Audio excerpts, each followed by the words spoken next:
Okay, so It's been hectic. so tonight, I think the first thing we're going to do is hear about the 3 warrant articles that might be of interest and we might want to take positions on. And I think we're leading off with scenic roads. And Melissa, we'd ask you to come. And Elizabeth, thank you for showing up too, Elizabeth.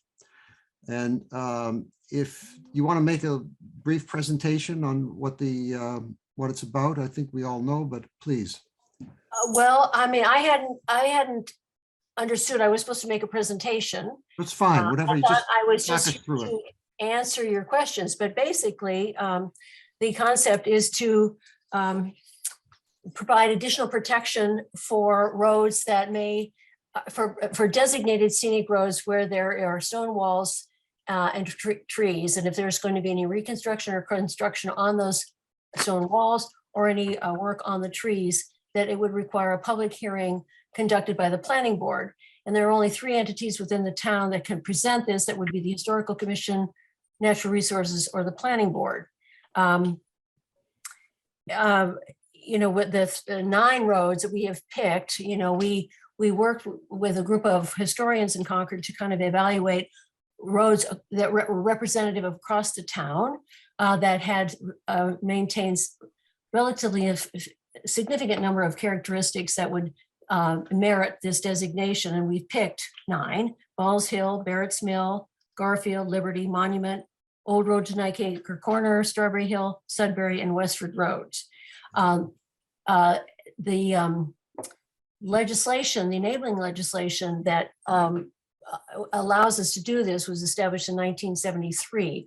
So included in that legislation was a requirement to please name the roads, and also it established a provision for penalties. Some people have been critical of the penalty because they think it's so insignificant. However, that was established by the state. We can't change it. The other thing is, however, if there are people have violated it, it's cumulative day by day. It only applies to the public road right of way. And in the public right of way includes the paved and unpaved portions. To determine that, you might require a survey, but at any rate, it's important that it's the public road right of way, because on private property, this bylaw would not apply. We have established criteria to designate these roads. There were 4 that we've established, which one is that they must appear in the 1852 H.F. Walling Town Authorized Map of Concord. We evaluate for overall scenic beauty and contribution of stone walls, canopy trees, the age and historical significance of the road features such as historic layout, sites, and monuments along its path. One thing that the bylaw, it just establishes this: the rules and regulations that would actually govern the implementation of the bylaw would not be part of the bylaw. This is something that would be done after town meeting, and it would involve, first of all, Elizabeth, as the town planner, along with the senior planner, Heather Gill, would do a fair amount of research on rules and regulations that communities across the Commonwealth have already developed, and then try to select the best that would merit, match sort of Concord's unique characteristics. Then there would be a series of meetings with Public Works, Planning Board, Historical Commission, stakeholders to evaluate which would be the best. Ultimately, the Planning Board would vote on a public hearing to adopt the rules and regulations. I'm not sure what else.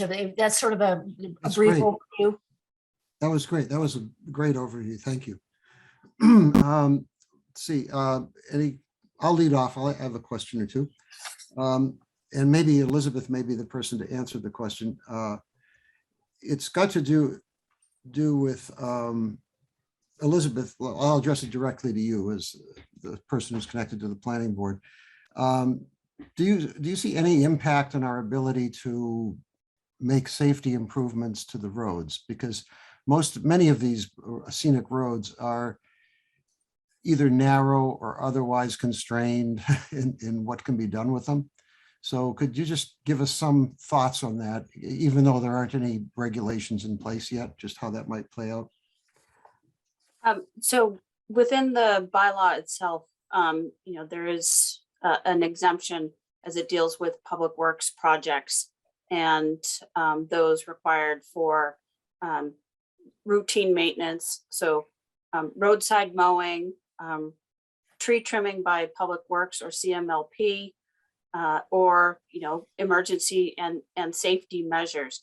The reason that I think the legislature, when they put this, first enacted this, put this in the realm of the planning board is that for, in almost every community, the planning board is the one that most deals with the broadest range of land use issues than any other board.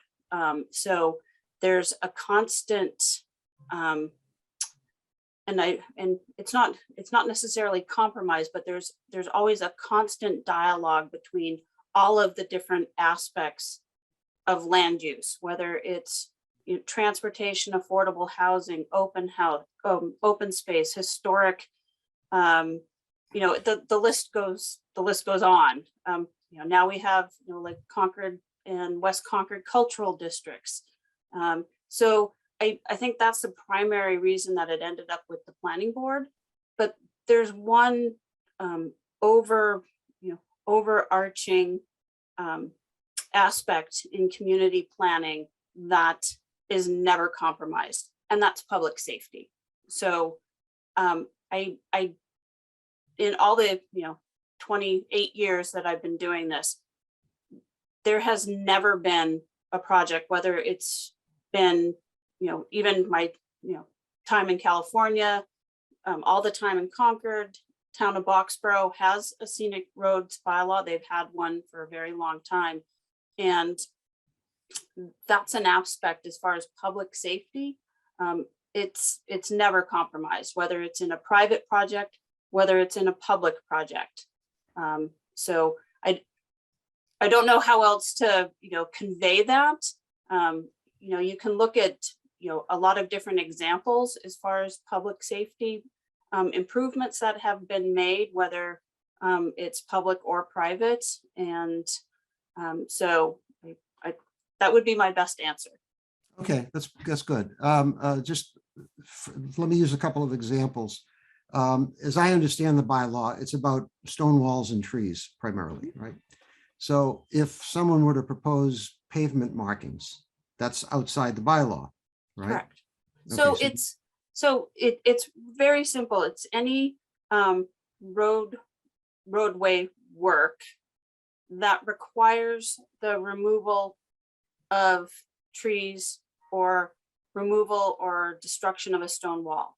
So I posed the question to many of staff in Public Works.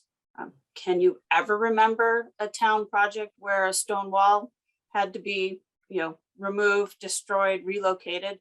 And even Marcia couldn't come up with an example. I know one. So I know one. At Hutchins Farm, about when I was on the Public Works Commission, they actually, I don't remember the details of it, but they had to rebuild that, I think, that beautiful wall that's right across, okay. right at the crest of the hill, but it's rare. It is rare. So it is rare. So I think from the public project side of this, I think the impact that this is going to have is very few and far between. Okay. So- And if there were a project proposed that did propose to remove a tree or do something to a wall, that is something that could conceivably be negotiated with mitigations or whatever, right? Definitely. So your example of Hutchins Farm, that project went forward and the wall wasn't destroyed. It was probably relocated a few feet and rebuilt. Most of the examples I can give you for that type of negotiation, from my time in Boxborough, really is I'm going to say 99.9% of the time, the private side of projects, Foxborough has the same kind of loose built field stone walls along a significant number of their roads. And if you have a developed, a new lot come on and somebody wants to put in a driveway, in the beginning, a lot of property owners would come in with a plan for a driveway that would, I want a 18-foot wide hole, through this stone wall, and they would show, the wall being rebuilt and returning back down the driveway a distance. Well, that's not in historically, contextual for Foxborough or Concord. Farmers did not rebuild the wall and have it, they opened the wall, but what the planning board was able to do was negotiate with, have that conversation with that property owner, to think about that historic context. The portion of the wall that did get removed, use those stones to shore up or, add on and help the rest of the stone wall along the frontage, and, have a little bit narrower, break in the stone wall, and, then have the driveway widen out, as you get onto the private property. So, and the, last example, which, it is a Concord example that's, not going to happen, is, the development pressures in the community have just, as everybody sees, the price of homes and lands just far exceed, what I think is reality. You have a farm, it gets divided up through an approval not required process with the planning board that says they have the required area, they have the required frontage. The planning board has to assign a plan that divides it up. And you now have 3 new building lots.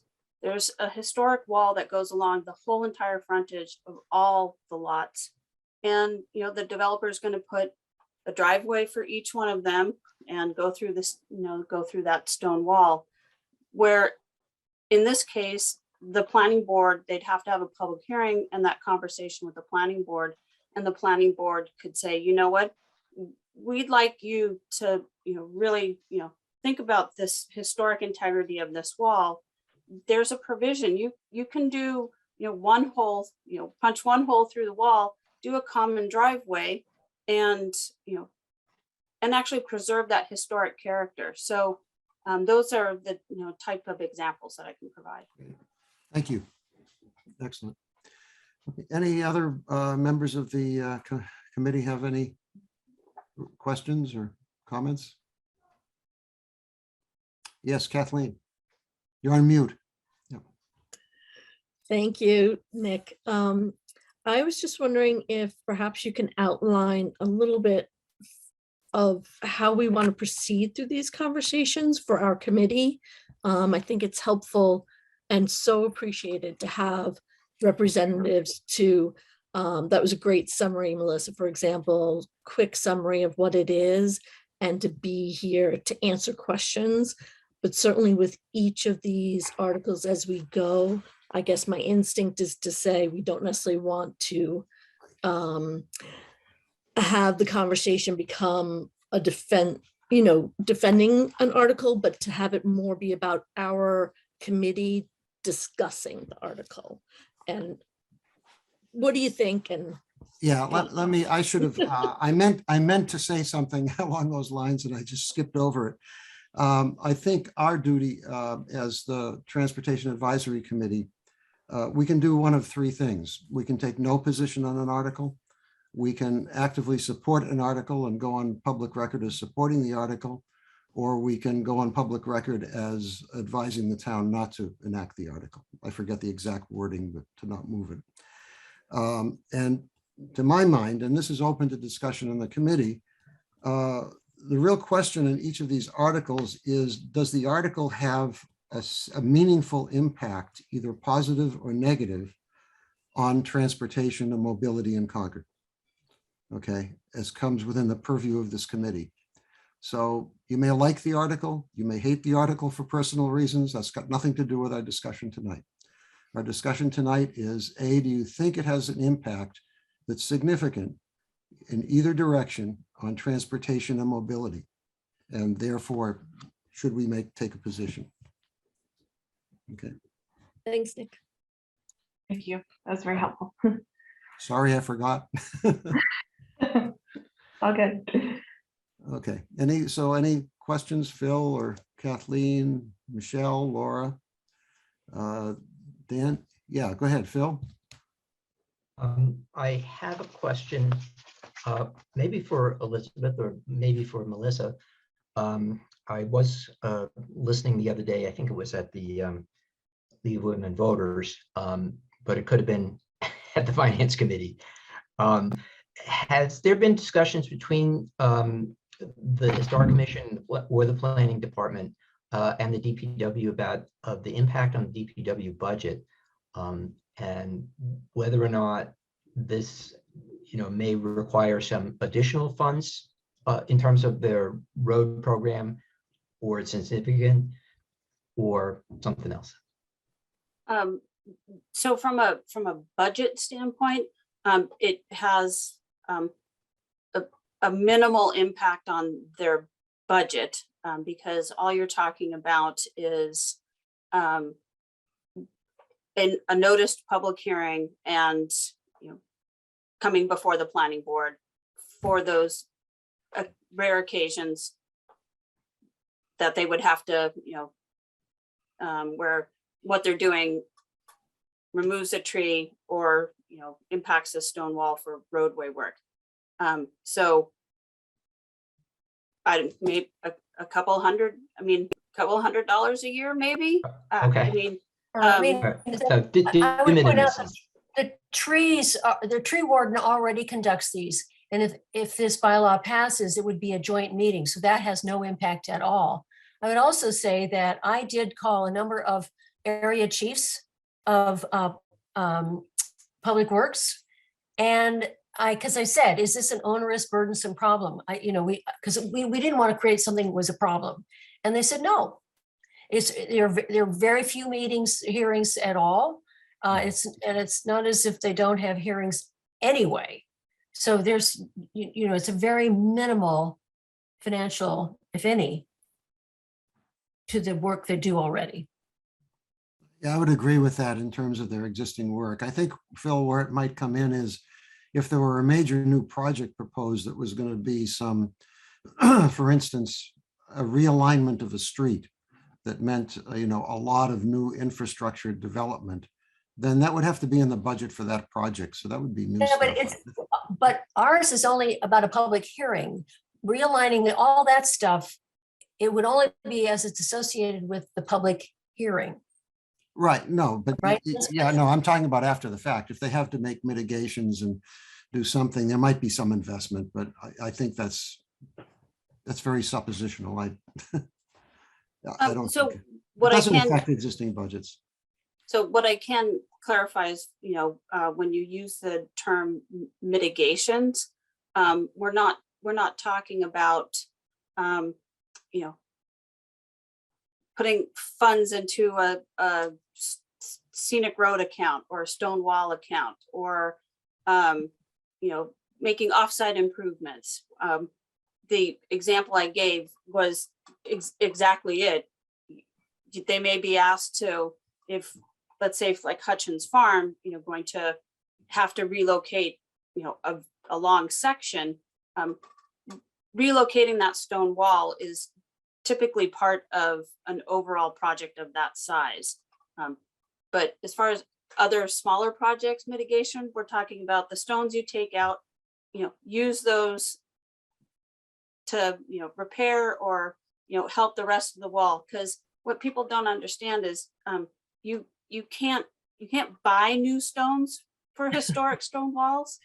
They have a particular color and lichen and moss, and so that's when you use the term mitigation, I want people to understand that it's not any type of offsite or financial contributions.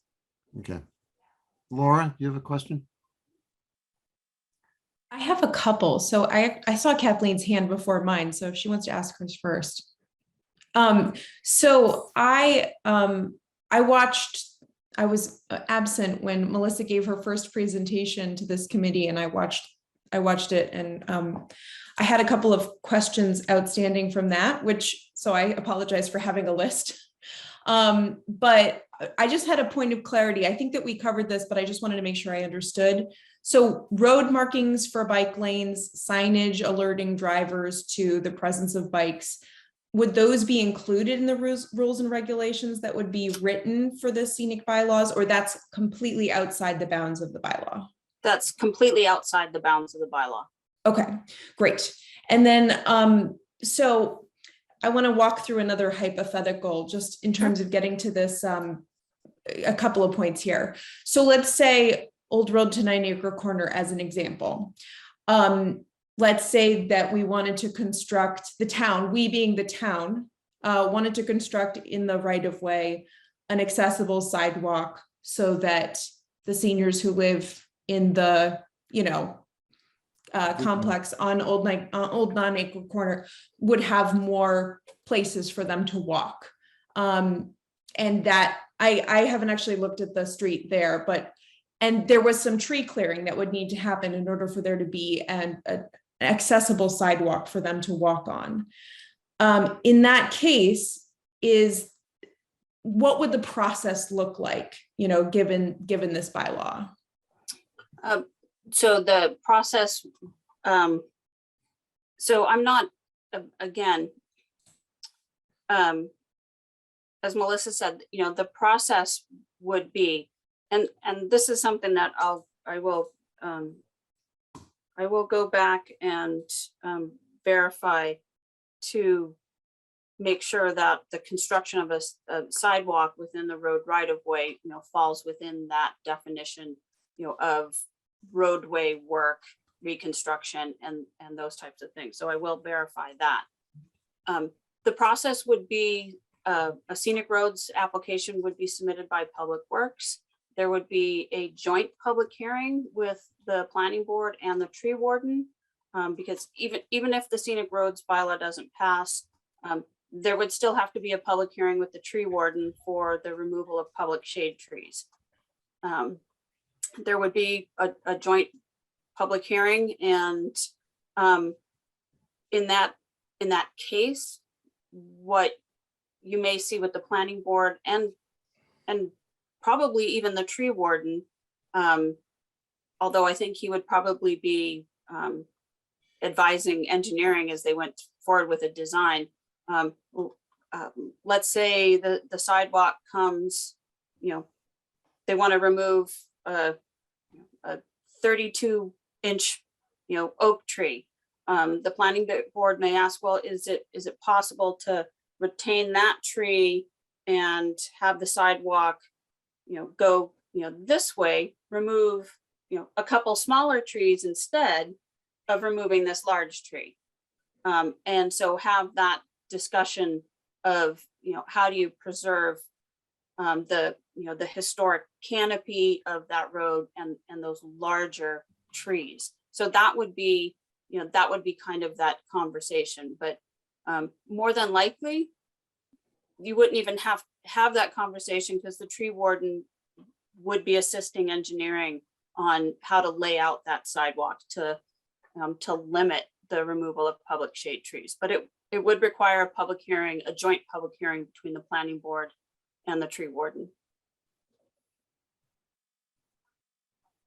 Oh, You're on you're on mute. mute. Sorry. And then another scenario, and full disclosure, I live on Garfield Road, so I'm very familiar with Garfield Road particularly. And I think it offers a good example to this. Garfield Road as a walker, there are multiple points along Garfield Road where there are absolutely blind areas where cars cannot see pedestrians that are in the road because of the hills. It's one of the scenic beauties of Garfield Road, but As a mom with a kid on a bicycle on Garfield Road, it terrifies me at moments. And so I see that as an example of like, one of the most dangerous places on Garfield Road is between two banks that come up to these beautiful stone walls that comes up over a blind hill. And I can tell you from personal experience, people routinely drive 15 miles over the speed limit, even though they can't see over that hill. And so that's a place where I have thought, man, I wonder what the options are here for improvements for this kind of a road. And I'm not saying that that particular road should change, but it's an example of a place where, okay, there are two stone walls. There may not be a lot of places where you can, there may need to be some modification done there. So in terms of the cost question, if it's the town that wants to create a sidewalk because of a safety issue, and are we moving the stone wall at the taxpayer expense in that case so that we retain the historic character? Or are there options in some cases where it's like, okay, the public safety issue is such that we really do need to have a sidewalk here or people are going to get killed by a car?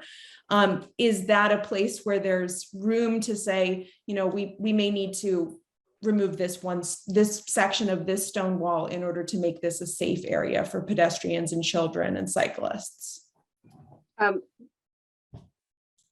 So 2 points to the question.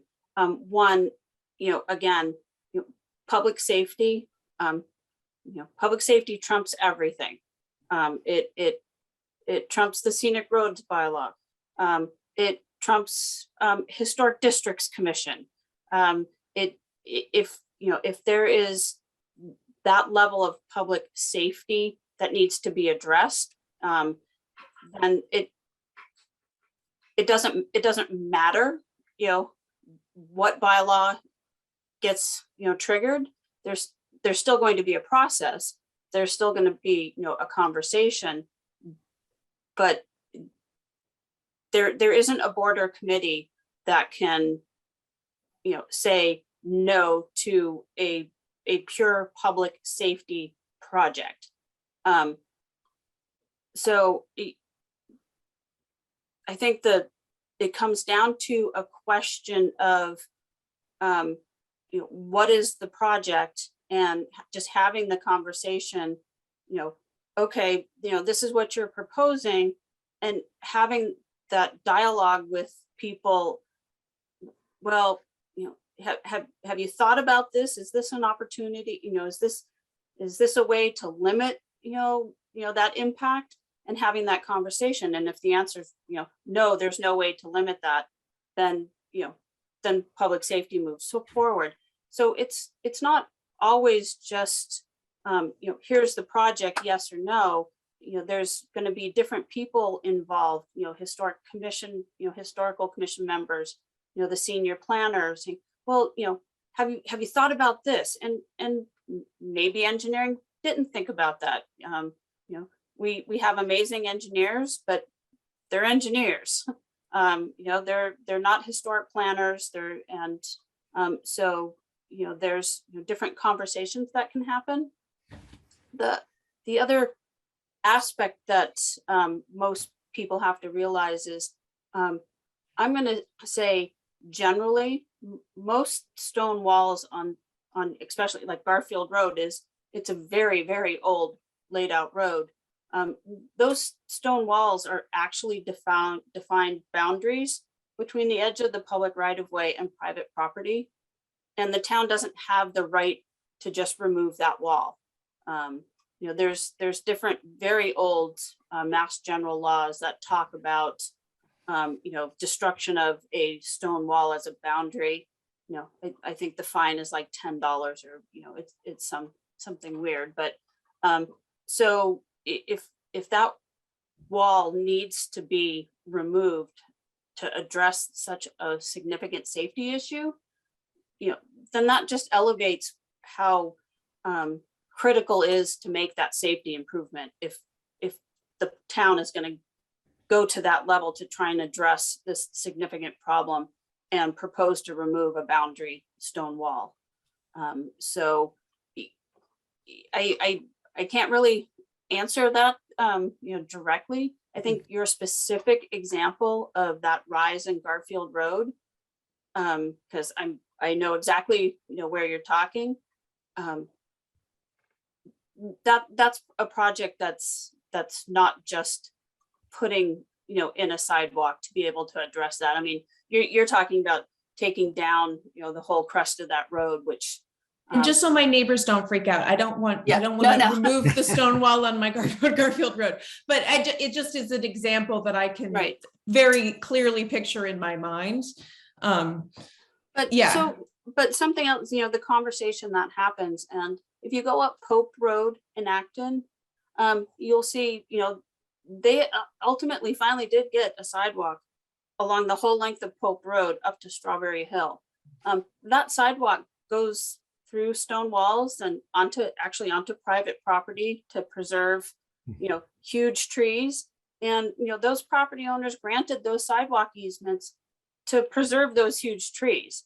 And, a small break in a stone wall. So, and that's where that give and take balance happens. It's like, well, an oak tree this big, I'd rather preserve that than, 5 feet of stone wall to allow a sidewalk to preserve that oak tree. So that's where those conversations happen. Thank you so much for that. Okay. Anyone else? Dan? Yeah, thank you, both of you, for your presentation or your comments. They're useful. I guess from our perspective, I'm looking at this in terms of transportation. With transportation, really our input into this has to do primarily with safety. And it sounds like safety is not really anything that we have to check in on. But I'm thinking in terms of the example you gave, Elizabeth, of the 3 driveway option. And just out of curiosity, what happens when you say to that developer, okay, we want you to do the 1 driveway cut as opposed to 3. And he says, well, that's going to impact I'm going to lose 2 buyers because of that, or something along those lines. I mean, how does the process of this whole thing ultimately resolve those situations where you get pushback from the private party? Yeah, you in the beginning, you may get pushback from some developers. I don't necessarily think it's I don't think it's a solid position that they stand on, saying, well, I'm not gonna, that buyer doesn't want that property. Selling property in Concord is not a problem, but it's definitely not a problem that the town has to relax any of the rules and regs that town meeting has duly, decided and adopted. So I think the planning board would, uphold what the town has, hopefully passed, and the regulations it adopts. And, the conversation, so maybe, okay, so maybe it's maybe not 3, and maybe it's, they have that conversation, present something other than 3 that, doesn't completely wipe out this beautiful, 500 feet of stone wall. But I don't see the planning board saying, oh, we'll let you have the 3 because we don't want you to lose a buyer. Yeah, if I can add to what you're saying, Elizabeth, I've seen this happen many times in the Natural Resources Commission, where someone comes in with a proposal that's on the face of it not acceptable, and they're asked to go back and consider alternatives, which is a reasonable request, and they often have to do it and spend a lot of money with consultants, and the process can drag on for months, and time is money, and appellants realize that. And the negotiations go better than you might think in the long run. Yeah, but I think for the scenic roads bylaw, the scope is so narrow and limited that the guidelines get, they get developed, and it provides that guidance up front that, think about where you want to put in a new driveway, and, think about the character of the road and the canopy, and, look for a better spot to put the driveway instead of, straight in, because that's where you think your 2-car garage is going to be. And, people get to drive straight in because that's the cheapest for the plow guy. So the guidelines, I think, are a little bit more straightforward and will provide that guidance, so you don't, get, somebody who doesn't, coming back and coming back. And the historic districts is, it's a little bit different because, they one thing doesn't fit within a district.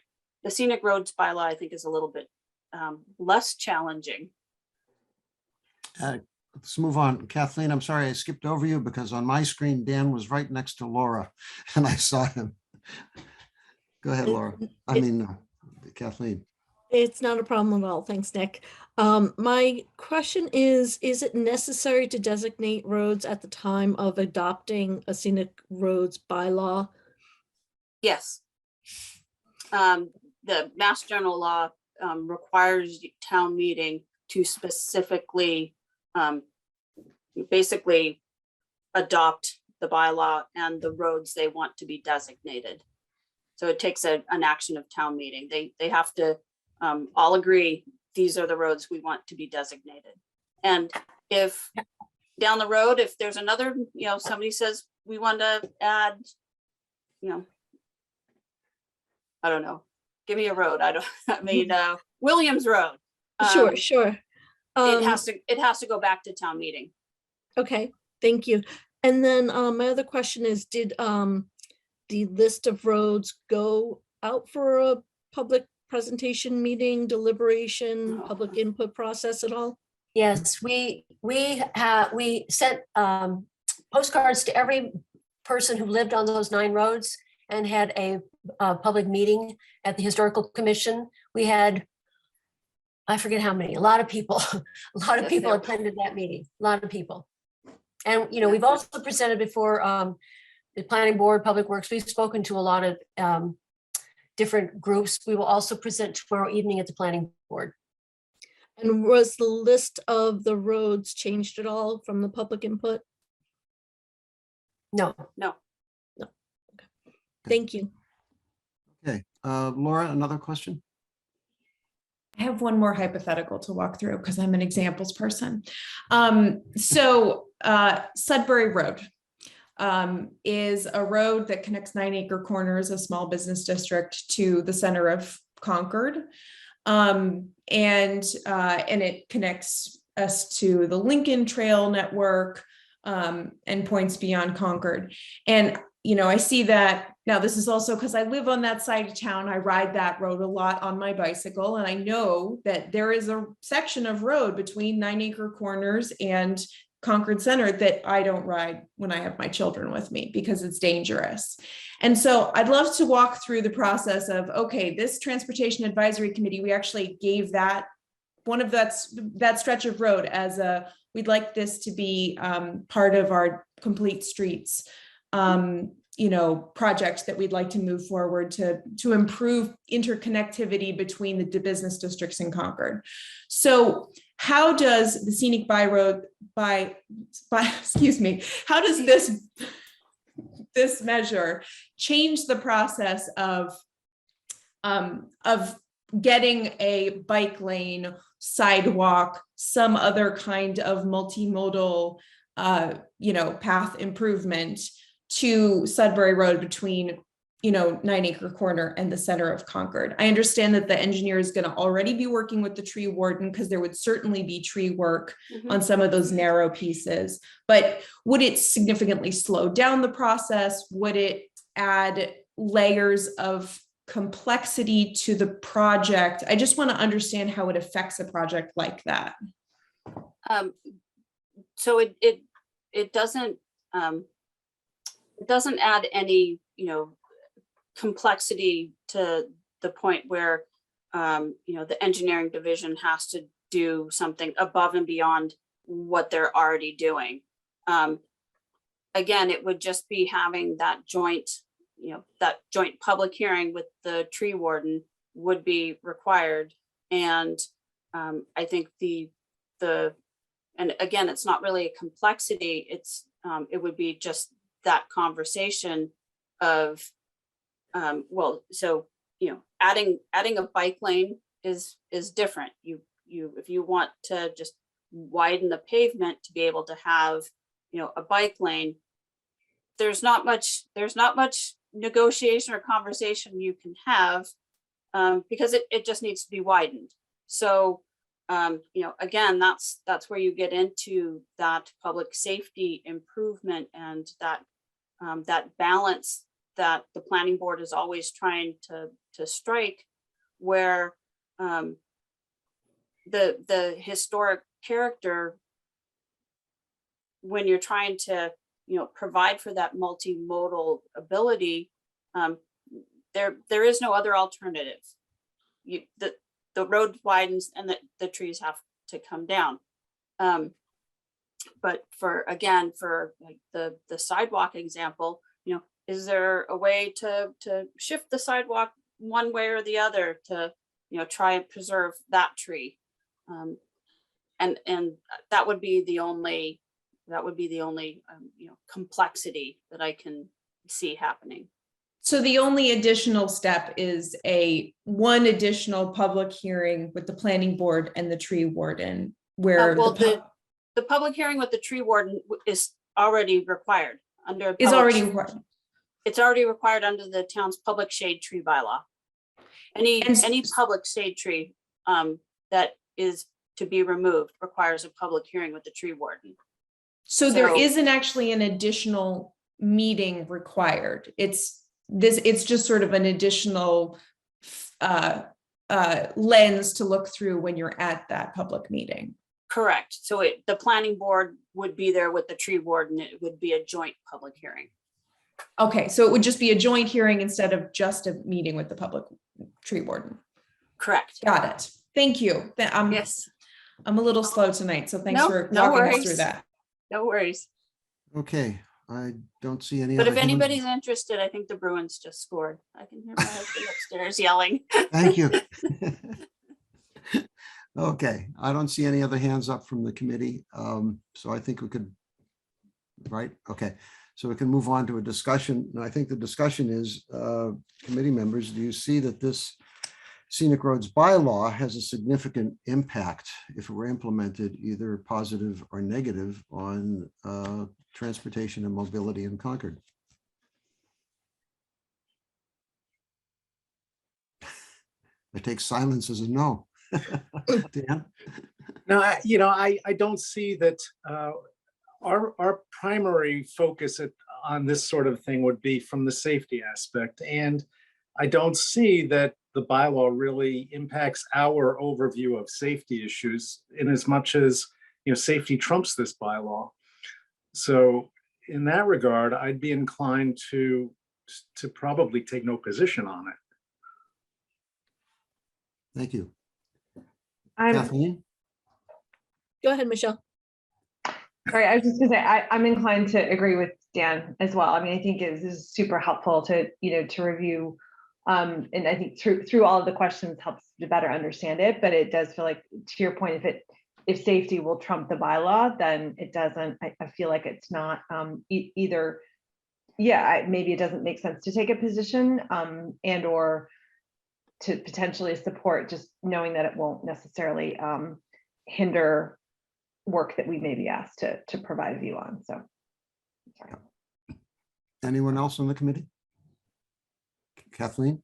I would agree with what's being said, as long as we don't end up in a cyclical conversation about what safety includes. I don't think we are tasked only to address issues of safety. I think we're also tasked, look at things comprehensively for all modes of transportation, walkers, bikes, etc., and connectivity and parking. And there's lots of things that that the TAC needs to consider and are looking at that are not necessarily safety oriented, but our committee might bring forth as recommendations to address the myriad of goals that were, have been put forth in various planning efforts, including Envision. It does start to feel like to me that, is it first to get to the table? We don't have plans put together yet as far as, well, we might not need a sidewalk for safety purposes, but it is important for connectivity, or sidewalk and safety is kind of knit together closely, but on-street parking or other things in a particular location that serve a different purpose. I can't make up the scenario, but I think having said all that, I trust that through this process, particularly that it's being run through the planning office in the review of them, that anything this committee might really propose as a good action for the things that we've been tasked with would be thoughtfully considered by the planning board as well. Yeah, I think Elizabeth's response regarding, well, her example of the developer with the 3 houses and the stone wall gives me comfort that that's a similar situation where it's not a safety issue, but it's a discussable, negotiable issue. So, anyone else? Dan? I'm just thinking though, in terms of what you're saying, Kathleen, I do see that it is a broad, how do we define safety is really a critical issue for us. And with some of the things we've been addressing in the last few meetings, particularly bike lanes and that sort of thing, is that a safety issue or not? Some of these roads are, notoriously bad bicycling roads. So how do we play into that? Well, Dan, it's interesting because unfortunately I wasn't at the last meeting, and I am literally on day 1 back from COVID quarantine. So excuse me if I get hoarse or anything. Welcome. I did take the time though to listen to the meeting I missed. I was, so I wish I had been there to say it is actually very clear and relative to safety in most transportation multimodal scenarios. There are rules and guidelines, sightline requirements, handicap ramp design requirements, crosswalk requirements, grading requirements. As a professional, I am obligated to protect the health, safety, and welfare of the public. It is fairly clear on most cases.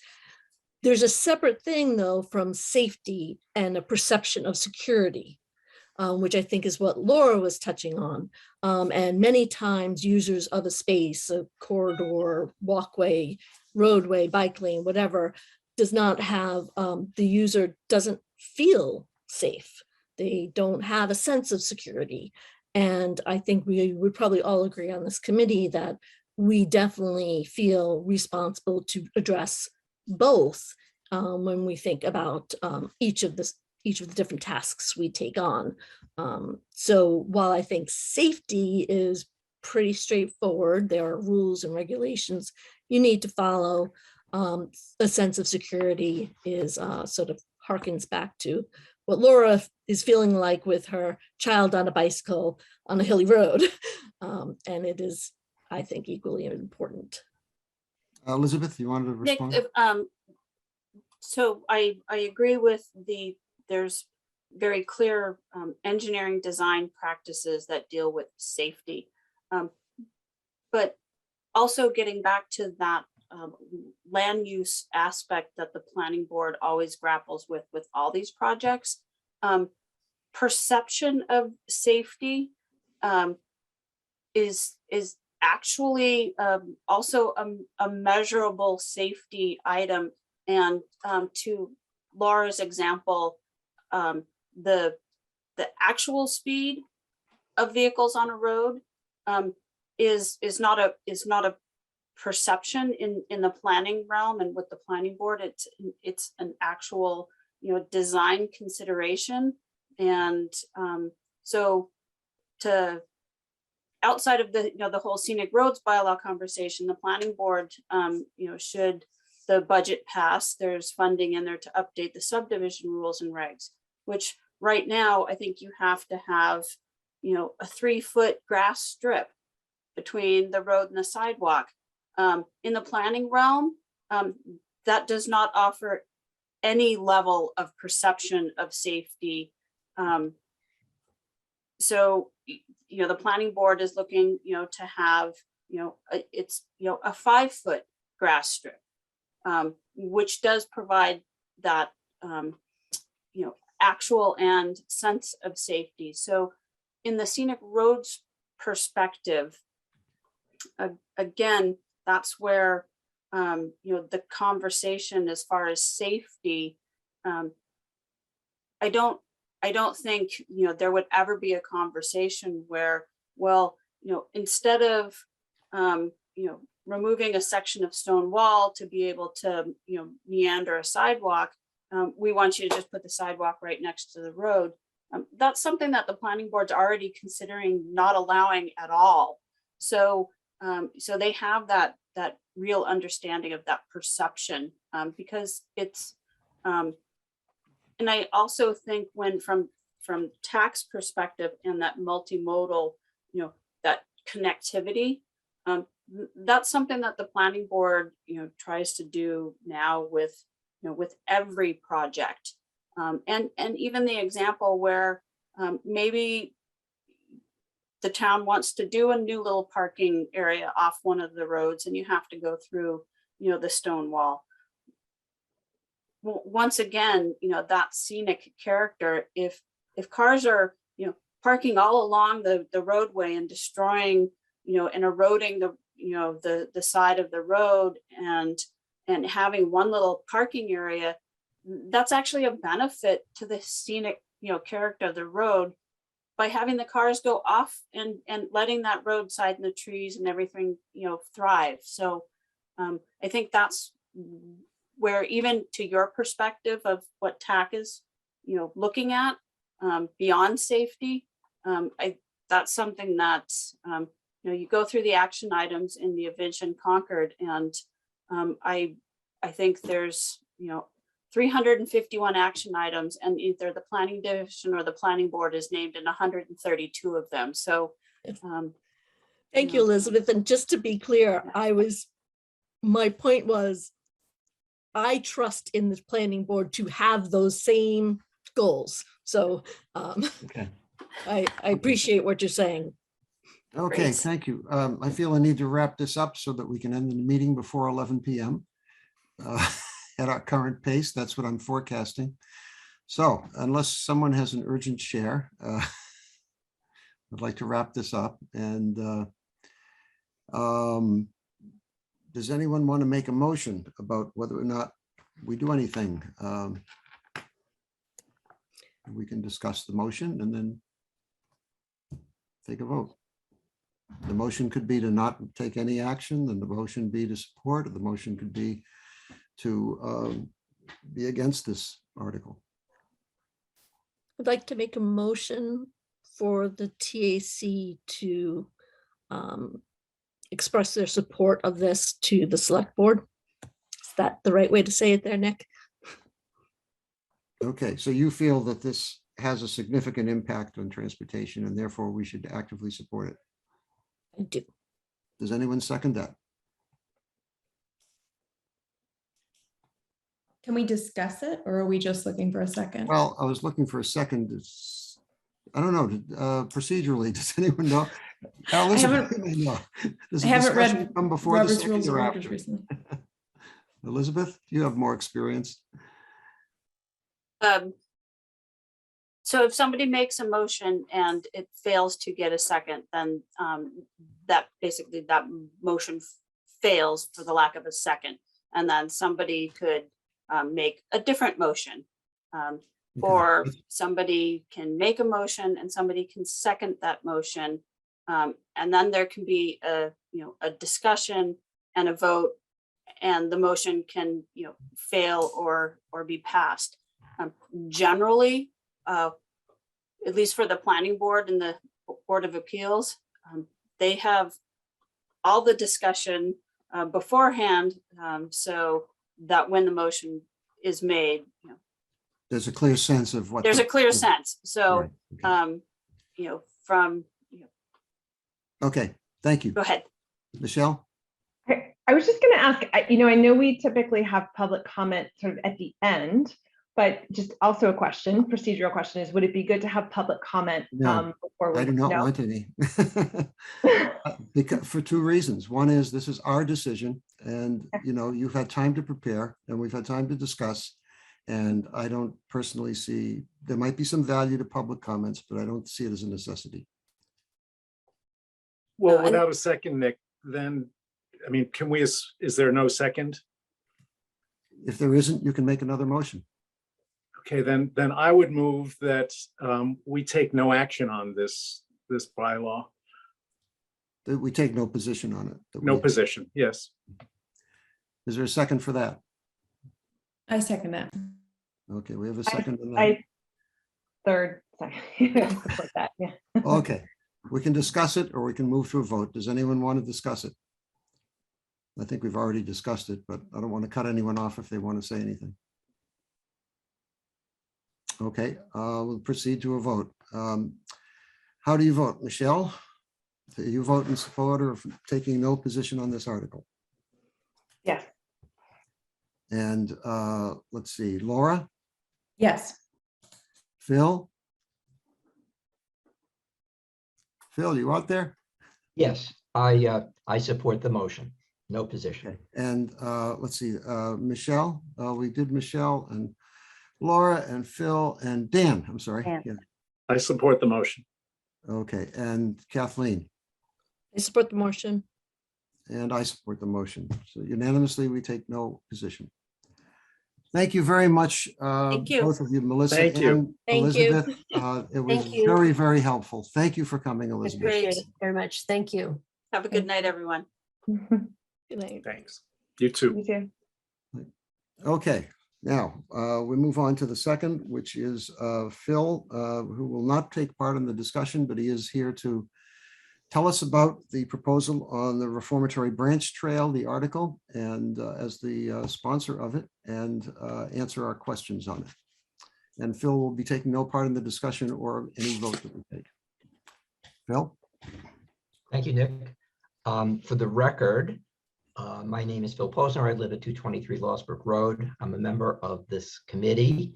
However, tonight I'm speaking on my own behalf as a town resident and the petitioner.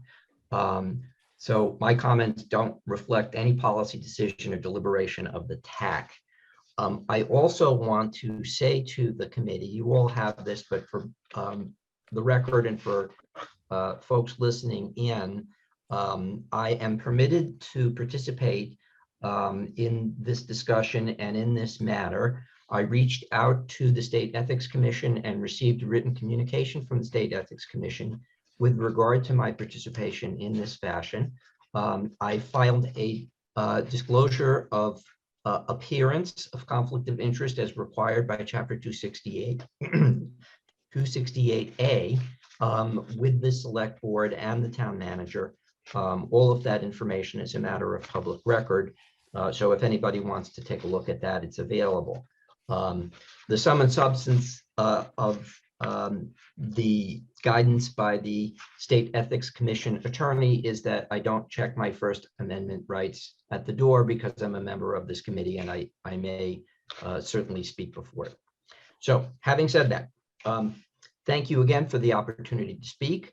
I am going to make a short statement, hope it's short, as to why I think this is a good idea and good and in the public interest, consistent with the town's current policies and an appropriate expenditure of public funds. The petition asked that the town appropriate money to study and document the current conditions of the Reformatory Branch Trail, which, as you may know, is a man-made former railroad line constructed more than 120 years ago. The funding would provide funds specifically to hold public forums and conduct a study. The warrant makes no prejudgments about what to do or not to do. It's not a construction project. I want to say that personally, I don't support paving the trail.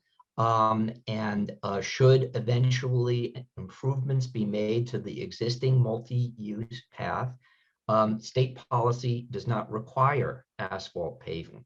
I can place in the record of the committee links to the state's policy in this regard. I also want to say that should the town agree to study this, I think that it would be appropriate for the town to take its time and the opportunity to solicit opinions, not only from the various public stakeholders, which include the town, the U.S. Fish and Wildlife Service, and the state, but also members of the general public from throughout the town. But I want to say today that nothing's been decided, and this petition does not necessarily lead to any particular project. Finally, I want to say that for more than 2 years as a private citizen, I've been talking with state officials, town officials, staff people from the Fish and Wildlife Service about my idea. We've had good informal exchanges of ideas and concerns.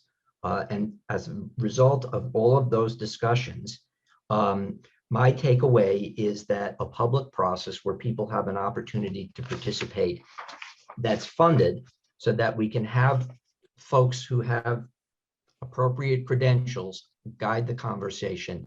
I think that's an appropriate idea.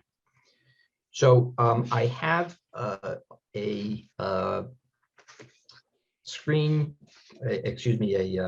PowerPoint presentation. Can you run that, Erin, or do I need to run it? You tell me. I can. Do we want to go through a presentation, Nick, or? Yeah, let's see. I'll make it quick. You've given a good summary of it. What more do we want from the presentation? So just so that we can quickly focus, there's a couple of things that I want to make sure are in the record, so to speak. Okay. So these are in the first 4 slides, and then we can forego the rest of it. That would be fine. So Erin, could you bring up the first 4 slides? That was the most recent thing you sent to Erin, right? That was the most recent thing I sent this afternoon, yeah.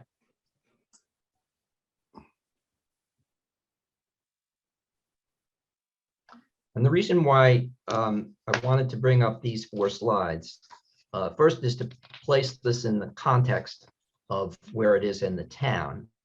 The second is to place it in the context of what the town has done in the relatively recent past with regard to activities that would be fostered by improvements to the reformatory branch. Okay. The first thing is, as you can see on this first slide, the Vision Concord 2030 plan, which is our master plan, as goal number 3, was to create safe, cost-effective walking and biking connections between key pedestrian, bicycle paths and trails for mobility around Concord. The second is a planning study that was undertaken by the Board of Health called the Healthy Concord Study that had some very specific recommendations about changes to infrastructure which would foster walking and biking to improve public health outcomes around the town. The next was the Complete Streets Plan and Policy, which, as this board knows, set out a charter for trying to make active transportation a more viable option for folks to get around town so that they wouldn't necessarily have to drive their car to get from one place to another, in particular to get from home to Concord Center to either go shopping or to go to the shops or to go to the restaurant. Next is the Climate Action Plan. This plan, which was completed in 2020, has a very broad range of specific policy recommendations, which include promoting biking and walking as a means of transportation.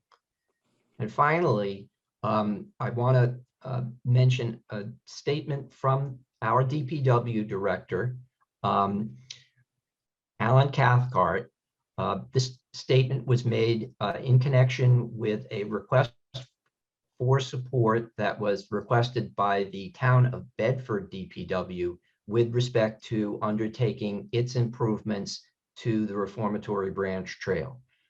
In that letter, the DPW recognized that the Minuteman Trail was a trail of regional significance, and that the town would continue to maintain the Reformatory Branch Trail so that people could, after they pass through Bedford section of the extended Minuteman Trail, continue on to Concord. Can you get to the next slide, please? For folks who probably have seen this too many times, I'll just repeat once more for the public record that the Reformatory Branch Trail is a former railroad line which ran from Cambridge through Arlington, Lexington, and Bedford. It then entered Concord in the place indicated by the arrow. It continued all the way on to Lowell Road, then continued on at one point in history all the way out to where the Concord prison is today. And that's why it's called the Reformatory Branch, because at one point in time, MCI Concord was referred to as the Reformatory. It's a different age. But as folks who are familiar with the trail know, parts of it are a fairly large railroad embankment that are somewhere between 8 and 10 feet over the pre-existing condition of the marsh. And in fact, cut right through it, and in many places cut it right in half. You go to the next slide, please.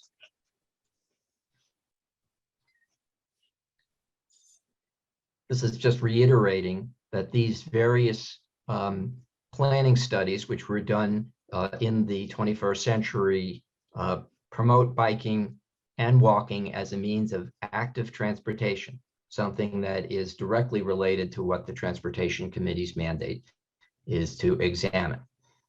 And let's just get to the last slide, just for everybody's reference. You all will have a copy of these slides, but the first link on this slide is a link to a planning study that was done by a group of planners engaged by the Mass Trails group. Mass Trails is a group within the Department of Conservation and Recreation. The study was also participated in by the Department of Transportation.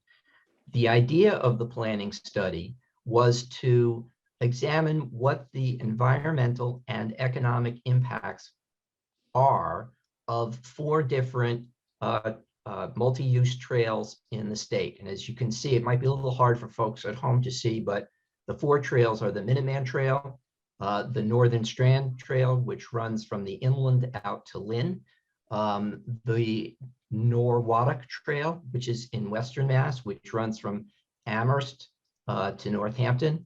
It's actually part of the Mass Central Trail, or the Mass Central Rail Line, and may eventually be an almost 100-mile multi-use trail running from, I believe, Belmont out to Northampton. The last is the Cape Cod Rail Trail. It's probably one of the most famous rail trails in the country. So the numbers that you're looking at were the consultant's attempts to try to portray the economic impact of having these trails run through the various communities in which they're situated.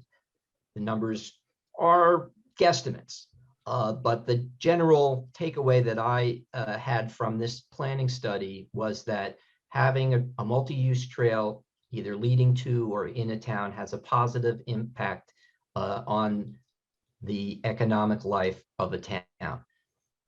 On the environmental side of things, I think 2 things are noteworthy. First is we are living in the era of climate change. I was asked recently at the Finance Committee, why don't we just take the recommendation of the 1995 bicycle study in which the trail was recommended to be used for passive recreation use only. And my comment at the time and my comment tonight is the same. The world as it looked in 1995 and the world as it looks in 2022 are very different places. Yes, some of the environmental concerns are still the same. We're still concerned about wildlife habitat. We're still concerned about wetlands protection. Those are legitimate, important environmental issues that must be dealt with in any project that might eventually, after many years, be created. But environmental issues also have to do with greenhouse gas emissions and climate change. And a second element of the planning study that's depicted on the left side of the screen is how many car trips are eliminated by having a safe and comfortable multi-use path. In this case, you're talking about tens of thousands of car trips that were eliminated by the creation of multi-use paths. That goes not only to greenhouse gas emissions, it goes to traffic congestion, and at the end of the day, it also goes to the health of both individuals and the Massachusetts economy. So I would recommend that you have an opportunity, if you have an opportunity, to take a look at the at that planning study. There is also a second reference, and that's to an MAPC website. The website is the creation of one of the planners at MAPC, and in it he sets out his vision for a large network of multi-use paths, many of them on the road, many of them off the road, which are intended to provide safe, protected bike lanes so that people can walk, they can bike, and they can get from place to place without having to get into their car. So let me summarize by saying 130 years ago, the railroad company that built what became the Reformatory Branch Line created transportation infrastructure. Over time, that's changed. And there's no doubt in my mind that the Reformatory Branch is a really beautiful place. It's in the midst of a wildlife sanctuary. It's in the midst of an important wildlife habitat. It's a place of serenity. It's a place of enjoyment. But today, having been on it for many years, both walking and biking, I can say that it's not the safest place for a cyclist to ride. It's not accessible for folks who have disabilities, and it's not as good as we can make it. We don't have to have an either-or situation. Some folks seem to have the idea that if improvements to the trail are undertaken, that means that the way it looks today is going to be completely changed. My sense of the matter is, in Concord, we have a lot of really smart people. And in Massachusetts, we have a lot of really smart and skilled people. I think this is one of those situations where we can have our cake and eat it too. We can have it both ways. We can make this path safer. We can make it more welcoming. We can make it accessible to people with disabilities. And we can preserve the aesthetic of the trail. We can keep it pretty much just the way it seems right now, but make it better. We can improve the wildlife habitat. We can reestablish the connections that were severed 130 years ago. And we can do all of that if we do it well with money provided by the state and federal government, just like they did it on the Bruce Freeman Rail Trail. In order to get that money, in order to do it right, in order to do it well, we have to take a step. We have to plan. We have to be smart. And that's what my proposal is all about. It's planning, it's being smart, and it's taking a step. So thank you for listening to me. I appreciate the opportunity, and I'm happy to answer any questions. Questions?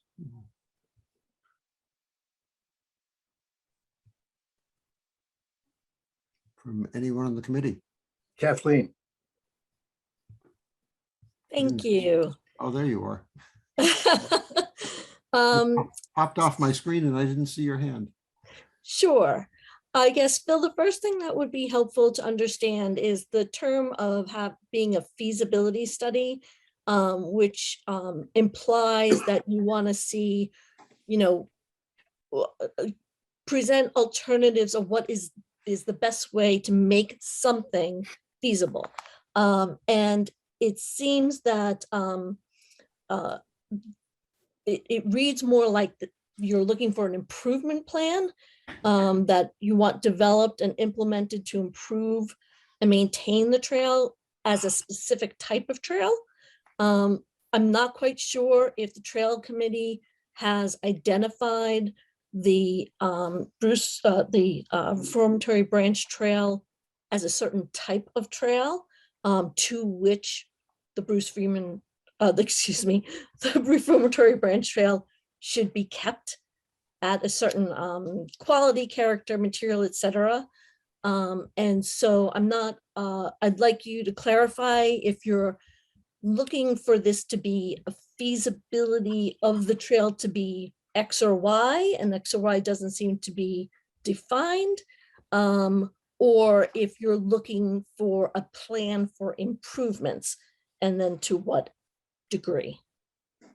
So I thank you for the question. In order to kind of keep this paced, I decided not to go through the whole slideshow, but it's available to you, Kathleen, and you may have already seen it. Yep, I've gone through it all. So This still isn't clear. to respond to your question, in my view, what the feasibility study would examine is making the trail accessible. Accessible has a specific meaning within the world of the Americans with Disabilities Act, as you know. And at the present time, while portions of the trail, I think, would surely fit within that ambit, they're certainly firm after a rainstorm, easily cleared, etc. There are other portions of the trail that I think are, I shouldn't say that I think, that are clearly not accessible for someone whose mobility is challenged. And so it's a so feasibility for just- accessibility. So accessibility is one of the goals. The second goal would be comfort for both pedestrians and cyclists, so that this would be a transportation asset that would reflect the fact that construction on the Bedford section of the Minuteman Rail Trail will commence in approximately a year and a half. The reality of today is that in approximately 2.5 to 3 years, there will be a trail which will be constructed with asphalt. We don't have to do asphalt, but there will be a trail that's constructed to asphalt within 800 feet of the Concord town line. I think it's very likely that people are not going to stop at that spot and turn around and go back to Lexington because I'm they want sorry, to come to Concord. Phil, if I could just interrupt you for a minute, because Nick, this is one of those process things. I don't know if it's appropriate for Phil to be debating the subject. It was a very specific Okay, question that's fine. about I, a feasibility study is for a study of X. And it sounds like it's a study, what you want studied is to study the ability to make it accessible. Question mark. Am I stating that correctly? I heard accessible and comfortable. So you want to study whether it can be made comfortable and made accessible. Comfortable to use or something like that, right, Phil? Is that Okay. what we heard? Thank you. and Mr. Chair, I think Kathleen's actually raised a legitimate point. So, we can have like a back I and forth. didn't, I or didn't can sense a just- debate, but. You okay. tell me, you set the rules. Well, I so- sensed you were arguing for your position, but you Yeah. know, in the sense that, but I'm happy to shut up too. So just, well, debate Tell me means what- back and forth, and I didn't sense that you were eliciting a debate, so I wouldn't have called it that, but that's fine. Okay, so did you get your, so to Kathleen's question, the purpose of the feasibility study is to look at the feasibility of making the trail accessible, and you use the term comfortable. I don't think that's quite the right word, but it's what, if I can infer your meaning from what you said, it's to make it so that it is perceived as more usable, more useful to, for instance, to bicyclists than it might be today, in addition, and to walkers, but to anyone. Is that the feasibility you're looking to study? I would add to that it's not just about bicyclists.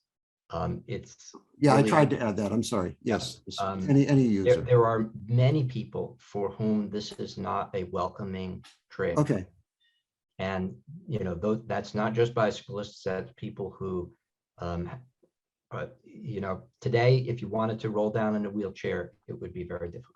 so the way, let me rephrase it then, to make it more accessible and useful. In other words, more usable. Yes. Okay. Laura? I have another point of order question just about our meeting tonight. Yeah. Whereas the scenic byways, you know, article is very separate from this article and the next one that we're going to discuss. It seems like we can't make a decision on one of them before we hear the presentations for both of them, because I disagree. I think this is the. do they contradict? The second one is just a modification or a constraint piece or something placed upon this one. So I think this is the one you have to decide first, whether or not you think it's something you want to support. And then the second one says, if you're going to support it, whether or not you're going to support it, the other one says there's certain constraints we would want to place upon the project. That's actually, Nick, that's not true. No, that's not true. That's why I just Excuse me, want to Tanya, clarify. you've not been recognized, please. We're having a Okay, but that's discussion among not the the committee. purpose of the second one. That's not the purpose of the second one. It was going to be on the agenda. It was going to be submitted as a. Did you all listen to the FinCom? Because I said there at the end too. It was going to be submitted. Tanya, excuse me, we're trying to have a discussion among the committee, okay? Thank you. So, yes, Dan. Nick, it seems to me that we were charged by Terry Ackerman on behalf of the select board with studying impacts, you know, well, we're studying the RBT, frankly. And it seems to me that this article kind of circumvents and short circuits that whole process by bringing in a $75,000 plus consultant to kind of do our work for us or do some work for us. I mean, I don't even know that it's really our work that this person would be doing or this firm would be doing. And, you know, making this, I mean, it would seem to me also that, yes, potentially Bedford is going to be paving up to the town line here or to 62, but we had lengthy discussions in 2 meetings ago, I believe, when we discussed what we were going to present to the select board about the whole complete streets approach to Route 62, for example. And to view this as a connectivity issue, I think, to this article as a connectivity issue, I think is disingenuous on our part if we're going to look at this trail in that way. There's so many things that impact this trail. And for us to take a position on it at this point, I think is really premature and ill-advised. You know, the accessibility, for example, in full disclosure, my backyard abuts the trail. And I've lived there for 30 years and I've seen the evolution of the use of it. And frankly, at this point, many of the users are being forced out by increased speed of wheeled vehicles, primarily bicycles. I've been having a harder and harder time walking on this thing. So, I mean, I think that for us to look at this in terms of a drainage problem or a couple of manhole problem, which is, what's in the presentation, I think it doesn't fit with what we were told to do. And I don't think that, bringing in a consultant at this point is going to be an appropriate position for us to support. Okay, Kathleen? I agree with, I think this is a little bit of the cart before the horse. I take a couple of exceptions to the way it is approached, this particular article. While I think the intent is probably the right one, and I think this committee will kind of get to a similar place.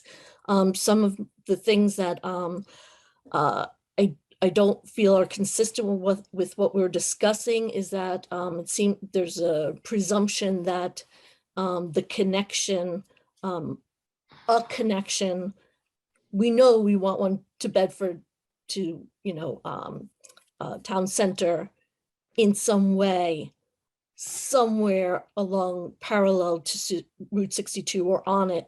And I think that is more to the point of what we'd like to study is the A to B, and to be specific that it has to be from the end of Bedford's trail along the Reformatory Branch Trail is a presumption. A feasibility study of making a connection from Bedford as a town to Concord Center, generally east-west, I think this is, would study the various alignments such a connection could take for various modes of transportation. The second one is relative to accessibility. True, if a multi-use path is to be accessible, it does usually need to be paved. As a professional who designs these things, I can tell you with confidence. However, not every trail should be a paved, accessible, multi-use path. In fact, for those with disabilities, having trails that are not paved provides them for alternative recreational experiences.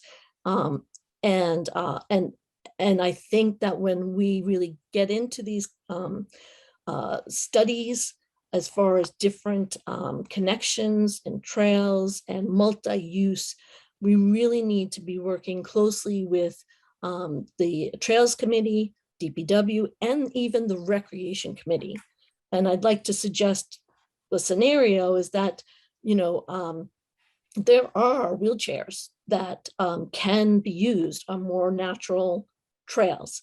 And that might be a unique recreational opportunity that this town could provide to rent out, or like a bike share, those types of wheelchairs, should someone's disability be wheelchairs, which is not always the case.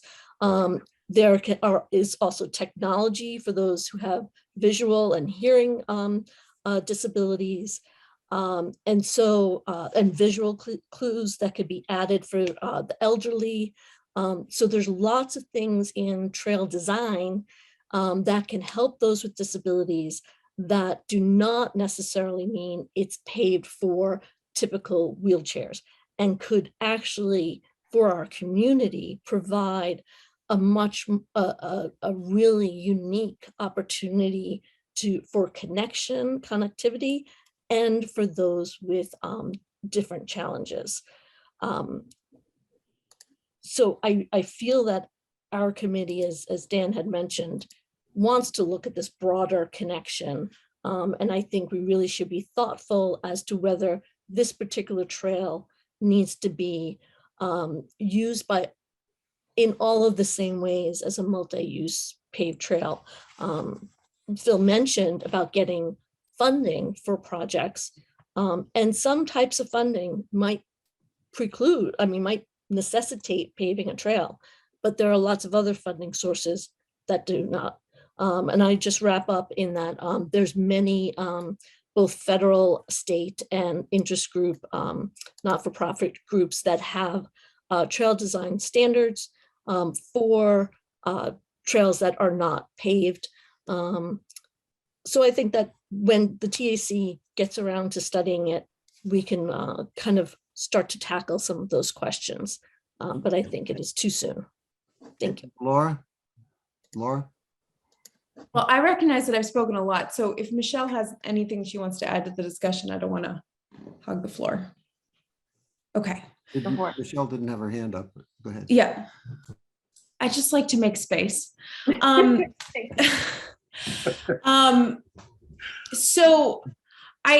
going to speak at, first of all, I want to point to our charter for just a minute to remind us that, one of our charges is to expand non-automobile options for students, teens, and non-car users. And I'm going to speak from my experience as somebody who primarily gets around town as a non-car user. And I want to be clear that I ride my bicycle I replaced my car with a bicycle in August. So it's not been all year yet, but I have been riding through the winter with my 3-year-old in the front of it. I do all my grocery shopping. I go to appointments in Lexington on my bike. So I'm just going to offer my experience here as a non-car user who talks to people all the time about why they don't feel safe riding their bikes for transportation in Concord. Because every day that I go out into the community, I have a conversation with somebody that it points to my bravery, my recklessness, or my insanity for this. And so as somebody who rides from, Question? Go ahead. This sounds extremely broad and not necessarily. No, I'm going to speak with something to do with specifically. our job as a committee. So I'd like you to bring it back to the committee. So bringing it back to the committee, like we're trying to expand non-automobile transportation options in Concord. Connectivity is a huge part of that. And I'm just giving you my context so you understand where I'm coming from. Okay. So as a non-automobile user, I try to get from my house on Garfield Road to Lexington. Or I get to my house on Garfield Road to the playscape at Ripley with my son. And so 62, that connectivity issue there is something that I experience all the time. And I don't ride the Reformatory Branch Trail because I ride a wide bicycle. I either have a trailer behind me, and trailers don't go on the Reformatory Branch Trail. You can't take it, it's too narrow in many places. Or I have a cargo bike, which is very wide in the front. And I wouldn't ride the trail with a child mounted to the back of my bike because it's more of a mountain biking trail. And it's not a mobility cycling trail. It is a recreational cycling trail. So I look at this trail from the perspective of a transportation cyclist, not as a recreational cyclist. And it is not accessible to me. I've never been able to ride it from where it starts in Concord to where it ends in Bedford. I can get on it in Bedford and take it all the way to Lexington and be safe from that place to my destination in Lexington. 62 is not a safe road. And yes, we should study 62 as a complete streets option, but I also look at this from Phil's argument of we have a very short window to get people to stop driving their cars everywhere in order to mitigate climate issues. We have 10 years. And so every year that we avoid making a decision about something because there may be a more perfect solution is a year that we lose. There are a lot of houses with families that live along the Reformatory Branch Trail, and it's 3.5 miles from that to CCHS. And it's a pretty safe route, except for 62. So I think about it from the perspective of like, could we get all those students to go to CCHS on their bicycles if they could ride on the Reformatory Branch Trail in the wintertime or when it's muddy, and because there's several months of the year where it's not accessible to them. Because I'm encountering this all the time as somebody who is trying to get around Concord. Riding on the road when there's snowbanks, when there's ice, it's difficult. So I see separated bike lanes as just like gold from a parenting perspective, from a mobility perspective.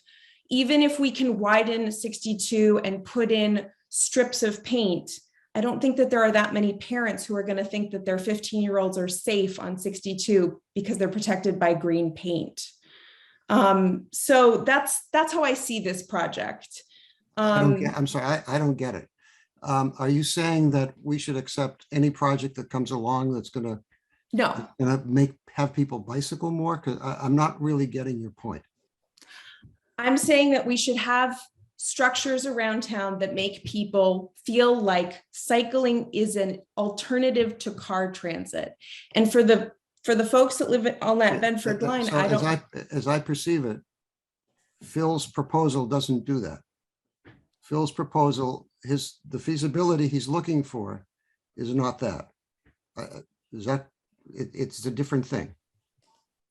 Well, the feasibility, as I read the language of the article, is drainage improvements and the ability to clear the trail so that it is accessible to more users. At the moment, it's not accessible to a large number of users, especially when it is muddy, wet, icy, snowy. And that includes people who want to get around town not in a car, either through walking or through cycling or through using a wheelchair.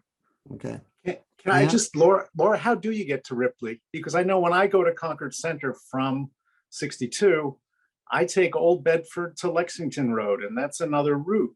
This is a very specific article that we're discussing here, and it has to do with effectively taking a very, already a multi-use trail, and potentially any improvements, quote unquote, are not going to be improvements for what I perceive as the bulk of the users, specifically people in wheelchairs right now, who in fact use the trail quite effectively to go around the eastern impoundment. Walkers, bird watchers. I mean, this isn't just a transportation issue, and I think that's where this article falls down in terms of what our charge is, because this is looking very much to make it accessible. And I really question that, we need to put $75,000 into studying something where if there are a few drainage issues, which have really been improved over the years, we could probably use that money more wisely toward simply working on some drainage without doing a lot of study, which potentially is going to make it more dangerous for the bulk of the users now, who are the walkers and the birders. So Laura, did you finish or did you want to continue? No, I would like to hear the responses to it. Okay. It's a discussion. And I want to be clear. I don't have my mind made up. I just look at this Right. issue from the perspective of transit. Yeah. Good. Michelle?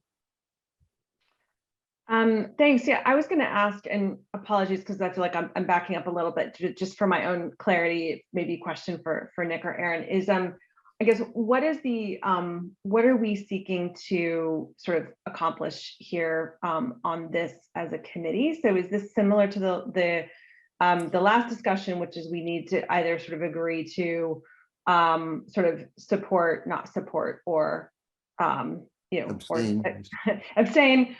Is that what, I guess, question one, is that what we're doing? Yes. Yes. Okay. And then I guess just to understand or sort of parse out then the question, and maybe sort of what you were saying, Dan, is the concern that sort of by, like, in theory, for me, having a study to get more information seems like a good idea. But so that I understand, are you saying that the by having an objective around feasibility almost predetermines the outcome or the sort of, I guess, objective versus a broader maybe a broader study that would take other things into consideration. Is the question for Dan, maybe, or Kathleen. I'm trying to understand, is the concern the study, or is the concern sort of predetermining? Oh, sorry, Phil. It was actually Kathleen that brought up the issue of Kathleen. what the feasibility implied, but yes. Thank you. Just trying to understand that. So the answer is yes, Michelle, that it's those presumptions in it is because it presumes it's a connection to the end of Bedford's trail, as opposed to the broader question of connecting to Bedford. So that all of these things that Laura's bringing up, that Dan and I are bringing up, can be studied holistically. And also the presumption of the trail as needing to be an accessible multi-use path. And I do want to provide information here. Mass DOT, to have an accessible multi-use path, to be accessible, there are a few materials that can be used. And I think, Phil, you did a good job pointing out a few of them, which is compacted stone dust, even mulch sometimes if it's compacted properly, and obviously pavements of different types. However, in use, compacted stone dust erodes enormously and will create an incredible siltation issue in the adjacent wetlands and great meadows. Mulch, for someone who, mulch and actually stone dust, for someone who's in a wheelchair, mulch is a stabilized or compacted fiber is not compacted enough to move adequately in a wheelchair. And in the case of the stone dust, it gets into the gears of wheelchairs. So while they're acceptable according to ADA accessibility guidelines as alternative materials that are not pavement, they are not really great materials for wheelchairs to be on, and both of them will just increase siltation and debris into adjacent Okay. resource areas. Okay. Dan, did you? I have a question for Kathleen. Do you know what the current surface from Munson Road to the end of Butternut is? Because that's a fabulously stable surface that drains tremendously. Mhm. There's never any issue there. I mean, I've walked it every day effectively for 30 years. I've never had an issue there. And wheelchairs use that quite well. Yeah, so I believe it is the old railroad base material that has been compacted, and it was probably something along the lines of a dense grade of crushed stone that got really hard, and dirt. It just is there. I don't think there's any other magic to what's there now. On the other portions of it, I think that not as much of the rail bed was remained. And so you don't have as much of that stability in what's there. And so, as Phil points out, there's lots of maintenance things that can be done. And I will not go into all my Okay, thoughts. yeah, on that. let's get away from details about road surfaces. That's not what we're here to talk about. Okay, so let's see. I don't see any committee members' hands up. Does anyone? And let me summarize what I've heard so far. Well, I have one Phil has issue I his want to hand bring raised. up. He's not a committee member for this discussion, Yeah. though. Yes, there's one other thing that wasn't explicitly brought up, which is the issue of funding, which is a concern I have, which is that this might take away funding from other things we want to do at some point. Now, I don't know exactly how that would work out. It may be just something that wouldn't happen, but it is money that would be applied to something that would certainly be seen by many people as a transportation project. So there's some concern about that. The other things I heard was the concern that this isn't the right time to do this, that we as a transportation advisory committee have not gone far enough in developing our roadmap and figuring out exactly what the select board's priorities are and where they want to spend money and what they want to do. And The other question that was brought up was the question, the implied uses that Kathleen brought up, that, doing a feasibility study implies that you know what you want to do with the thing, and therefore you're going to check out what's feasible. And so that's another concern. So at this point, does anyone on the committee want to make a motion of any sort or take a position on this? I would like you to recognize me, Nick. Okay, Phil? All right, so I'm going to just read the committee something, which I am quoting from that very sage source of information, Wikipedia. Okay, the definition of a feasibility study in Wikipedia is, it is an assessment of the practicality of a project or system. A feasibility study aims to objectively and rationally uncover the strengths and weaknesses of an existing business or proposed venture, opportunities and threats present in the natural environment, and the resources required to carry through, and ultimately the prospects for success. Right, but that's, So Phil, that's what a feasibility study is. right, but the context of there that have is that been any suggestions- project has an end goal. Would you or please let me purpose. speak, Mr. Go Chairman? ahead. I'm not finished. There have been suggestions that instead of a feasibility study, we should do a needs assessment, which has a very similar definition in Wikipedia. But I think the point is, and this is kind of hearkening back to what Laura had to say. My view of this ultimately is, if not now, when, folks? I know that sounds trite. I know that sounds maybe a little self-serving, but we are stewards here. We have a resource, and with all due respect to Kathleen, the reality, and to Dan, the reality is that the section of the Minuteman is funded. They will be ready to start the bidding process for construction of the trail in August. There is one more vote to be taken at the Bedford Town Meeting, which I understand is has been supported by their Board of Selectmen and by their Finance Committee. That's the last vote that needs to get taken. So this is a project that's on the state's tip. So for the benefit of folks who are listening, the idea that it might not happen, or it's speculative, or maybe it is, or maybe it's not, well, I think that's really a stretch. So the answer, and this is what when I first started discussing this with Marcia Rasmussen, is, can we as a town start to make plans? And that was the intention of drafting the warrant article, to start to examine basically what our task is.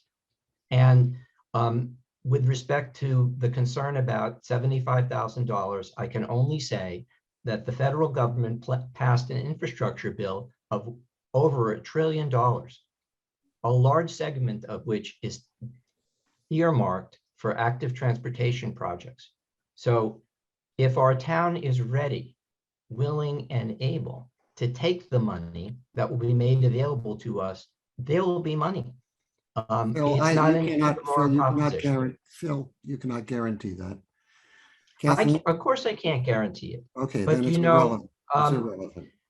So I Yeah, will Nick- just say, as a last guest, thank you again for the opportunity to present. Okay. Kathleen? I just think that while timing is important, there's nothing saying our committee will not move forward in a timely manner, will not address things in a timely manner.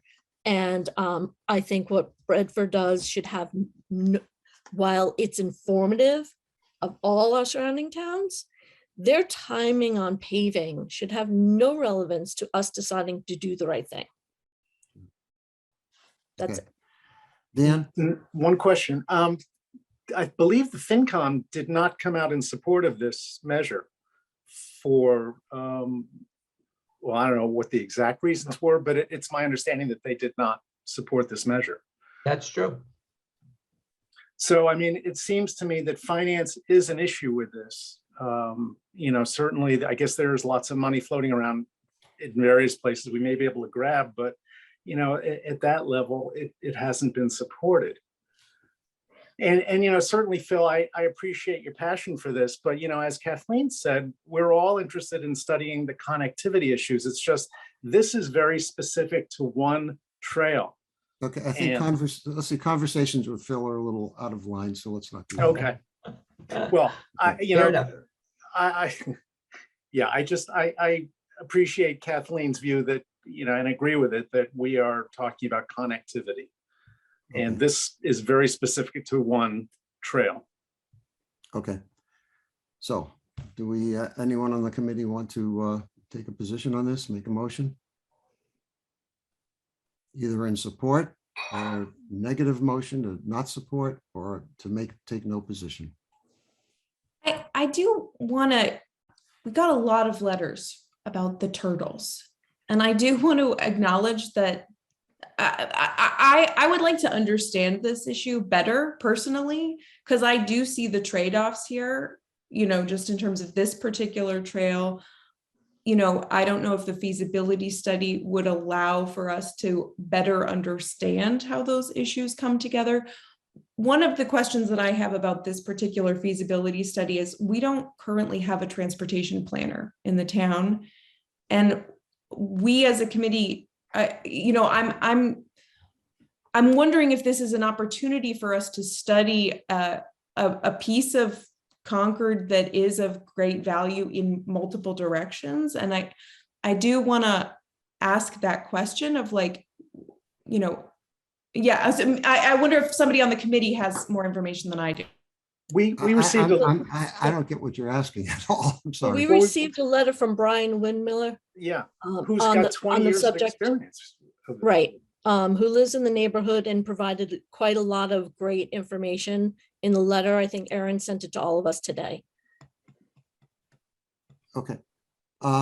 So one possibility of trying to get at what was behind what you were talking about, Laura. We could decide, if you're saying you'd like more time, or that maybe we'd get better information, we can decide at this time to do nothing. I don't know how much time we have before the select board needs to hear from us that we have a position or not, but you could say, well, right now we're not going to do anything because we don't have enough information, or maybe we can get more information. That's a possibility. I just don't know what the timing is, so I can't answer whether or not that would be effective.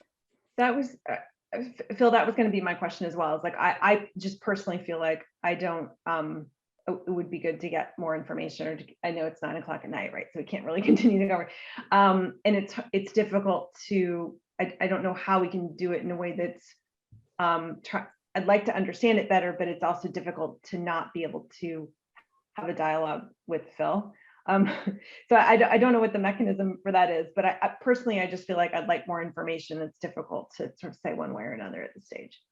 But doesn't that just support the fact that we should have more time as a committee to outline what we want to be studying, and that this is too soon to be just accepting this approach?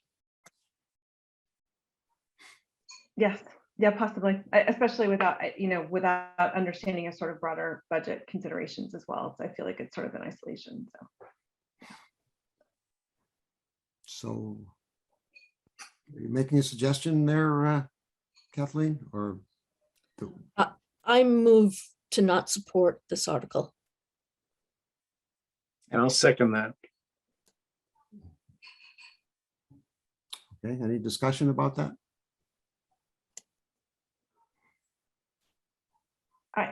For me, I guess I would either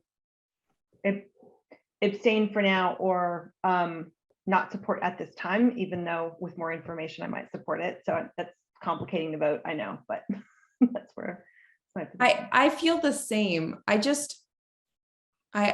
would like more information. I think that there's a lot of potential here, and there's a lot of potential harm, and I would like to better understand it before I stand in the way of it. So there is also the option that you can choose to do nothing tonight. And it could be discussed again at a later time, or you can choose to take no action and not choose to support or not support the petition article. These are all options that you can take, and that'll allow you for more discussion later if you want, or to just say, we don't feel like we have enough information and we're just going to move on without taking a position. What are the timeframes we are working with, Erin, in terms of when, do we know when the select board needs to know what our position is? I don't know when they're going to be talking about taking their own positions. Every once in a while, there's a committee that doesn't actually take a position until right before town meeting.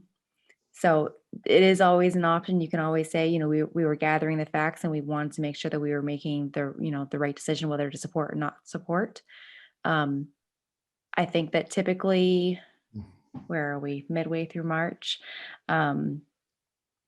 It's typically at least a month ahead of time is when the select board will try to make some decisions as to what they want to support or not. The select board might also say that they're choosing not to make a motion to support or not support an article. Okay, so we do have a motion to not support it. So we have to handle that motion first. It was seconded.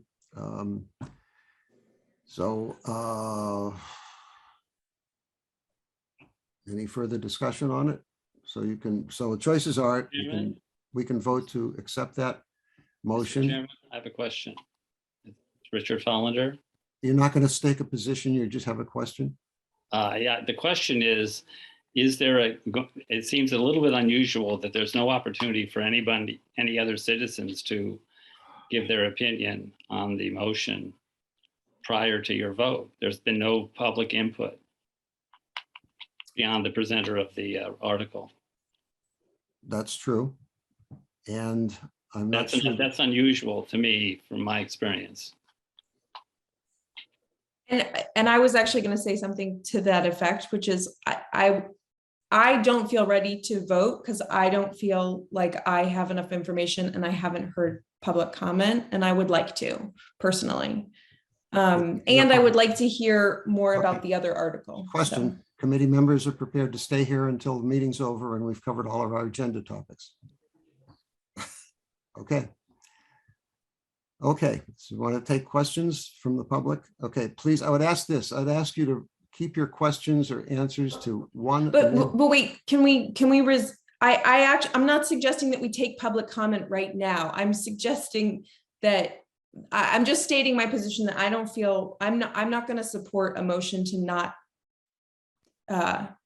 I'm not going to support this particular motion that's on the floor because I would like to hear more. So Erin said that we do have the option to not make a decision tonight. And I think it might be interesting for us to hear the next presentation, hear public comment, and come back to this once we have more information. I don't know if you second that. I'd rather keep us on purpose on this. I don't want to suspend this and have trouble remembering what did people remembered where we were and all of that. And I don't want to ask the public to stay around for us to go through other topics if people are here of interest in this. So just let me think for a second here. Okay, so I'm willing to take questions or comments from the public. I'm going to ask you, and I'm going to rigidly enforce this, to limit yourself to 1 minute. Okay, 1 minute statements. So, Richard, go ahead. Okay, thank you very much. I'm Richard Hollander, 399 Old Bedford Road.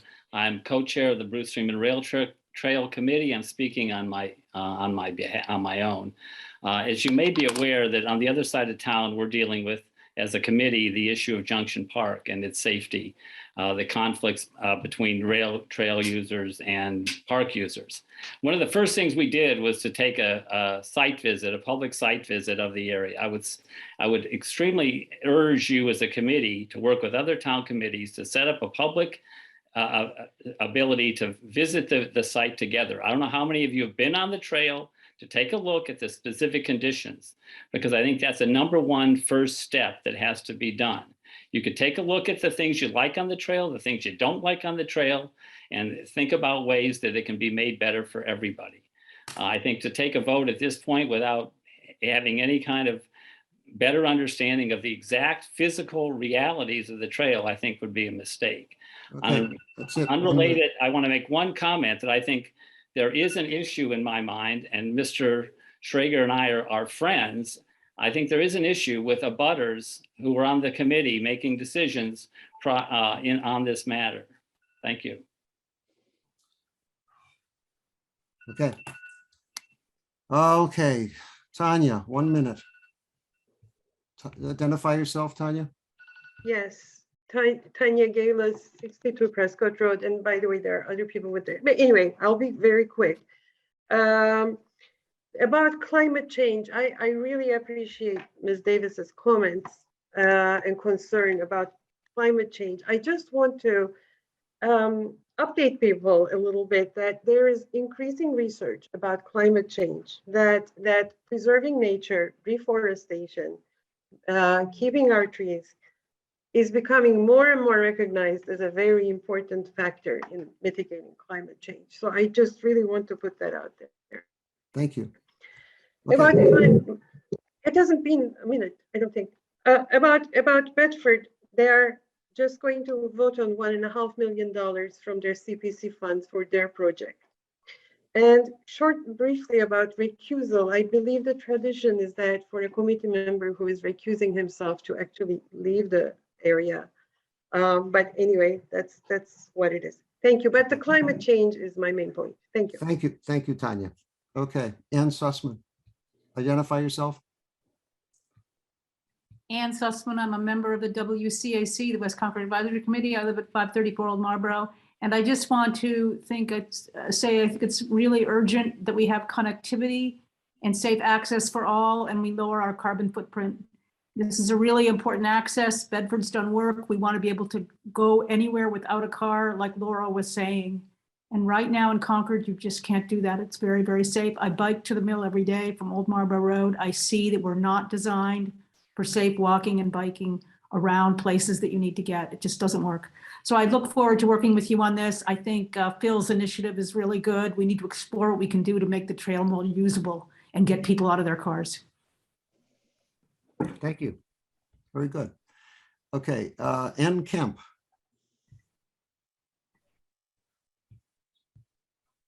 Hi, thank you, Mr. Chair. My name's Nate Kemp. I'm at 59 Mallard Drive. Also have the reformatory branch in my backyard. I just wanted to point out that much of the last several minutes of the committee's discussion prior to the motion being raised was with regard to information collecting and not having an opportunity to collect enough information about the various impacts that trail modifications or other traffic related or transportation related considerations might have.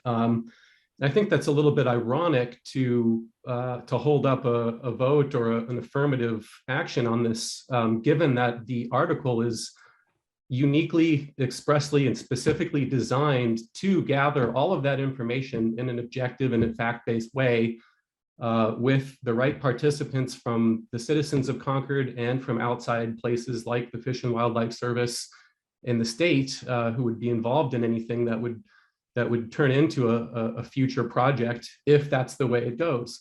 So let's take this chance as the Transportation Committee to vote affirmatively on a very transportation focused warrant article and get it to town meeting and have the rest of the town be able to weigh in on whether or not they think that's money well spent. And if not, so be it. But this is an instance for us to really do a very good job collecting and collating and discussing all the various information with regard to the environmental sensitivity, the recreational use, the accessibility, all of those various different perspectives. But transportation is a big one along that list. And so the Transportation Committee should certainly support that future study. Thank you. Okay, thank you. Lola Chason, please identify yourself. You're muted. Hi, I'm Lola Chason, and I live in downtown Concord, and I am a regular user of the Reformatory Branch Trail, Could we have your address, Lola? We need it. first. 77 Walden Street. Thank you. I have, since I found out that Bedford was planning on paving their part of the trail, I have spoken to many, many people, many, many users of the trail.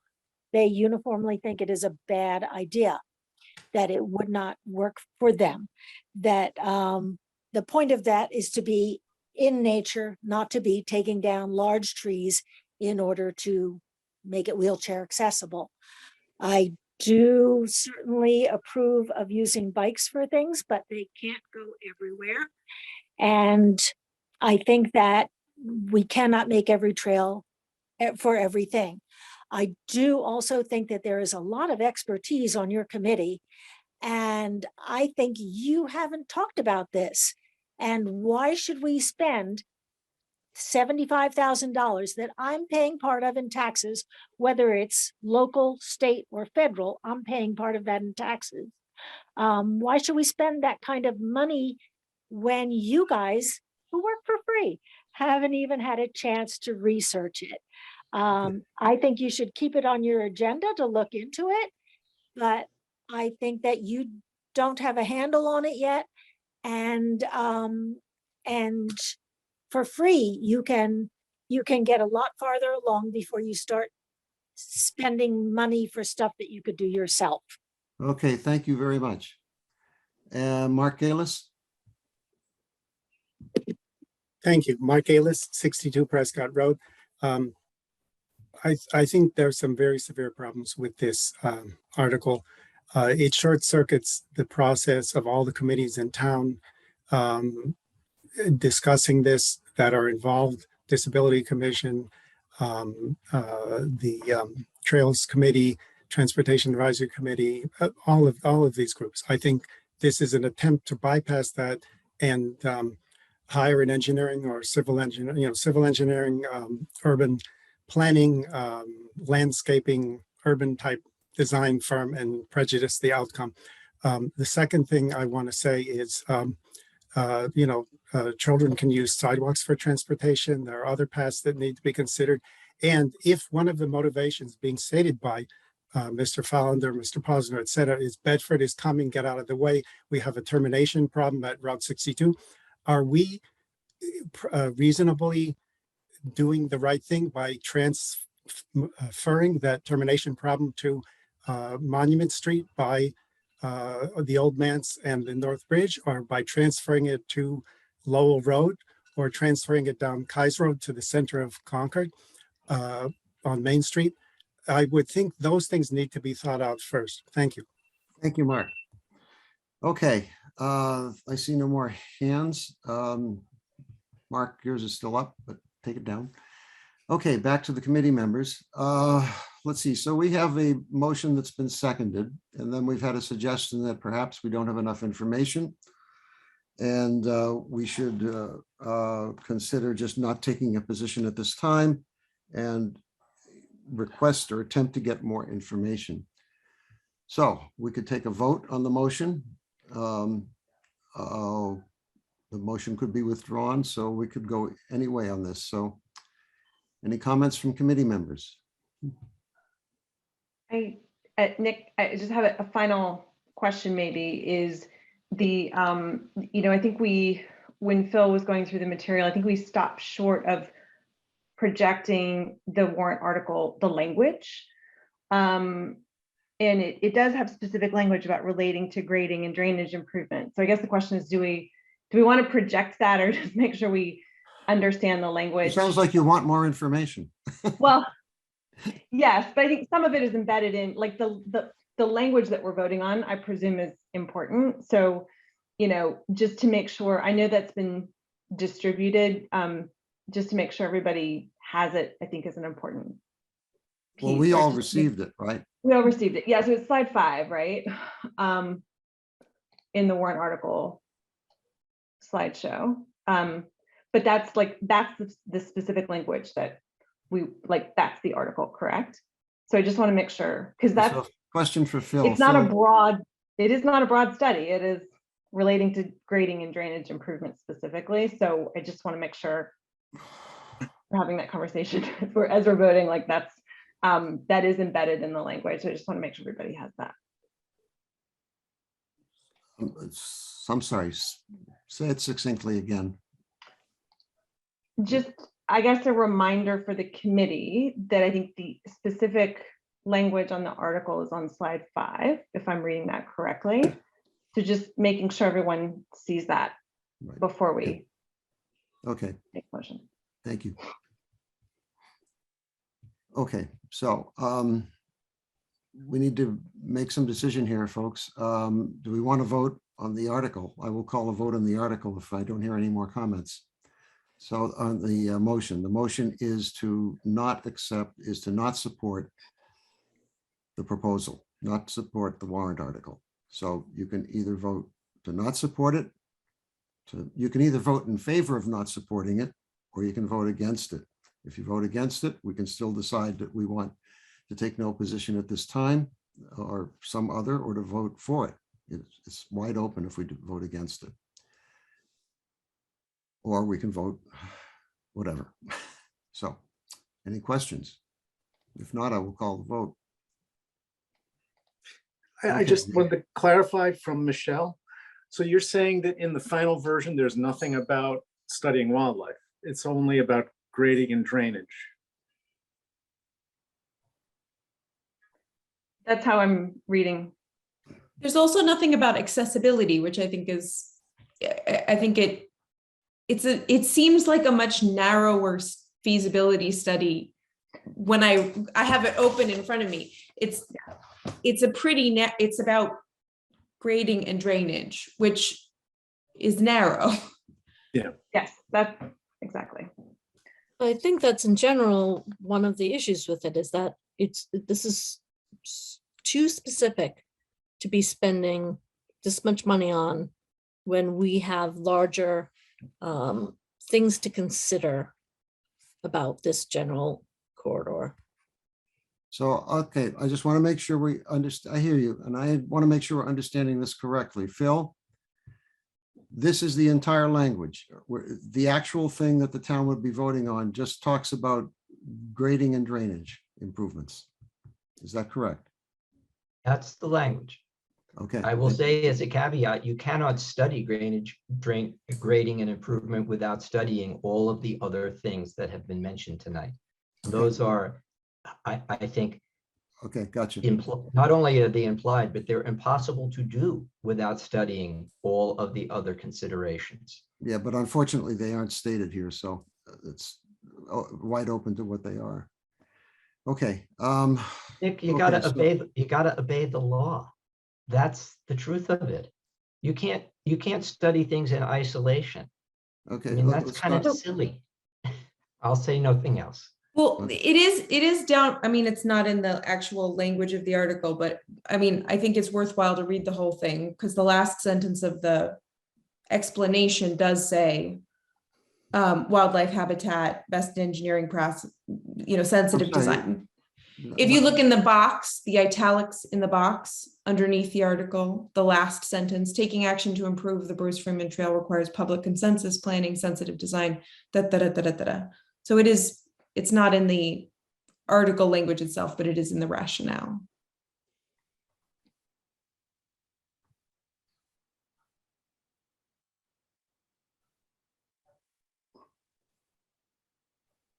Okay. Okay, so I'm going to call the vote then. So the motion is to not support the article. I'm going to go around. Let's see. Dan? Yes, I do not, I vote not to support the article. Kathleen? Aye. You vote not to support the article? Yes. Okay. Yep. Laura? I vote no. You vote I vote no on the motion. no on the motion. So you vote, okay, you do not vote to not support the, okay, got it. Michelle?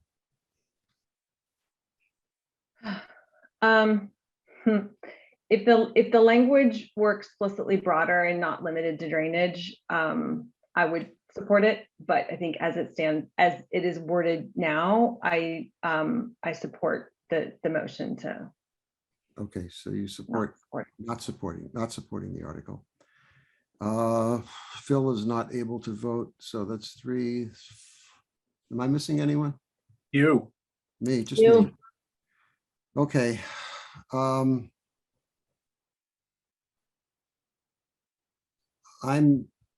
of the, I wish it was more time, so I'm going to not support I'm not going to support the motion because I want more time and I would have voted through something else. So we have 3 people voting in support of the motion to not support the article and 2 people voting against that motion. Correct?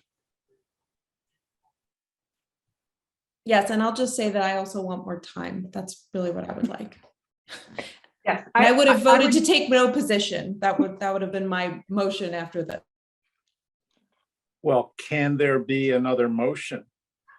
Well, as far as if we Laura's. take a position, I guess we could take a motion to undo our motion. No, I mean, if Laura's saying we should take Well, one no motion, position. one motion at a time. If you want more time, if that's your option, you can vote against this motion. And then we can take another vote on seeking more time. That was my position. I'm voting against this motion because I wish the motion was different and that it was asking for more time. But we So- only have 3 choices though, you're saying, right? So there's 4 against or no action. We just defeated against.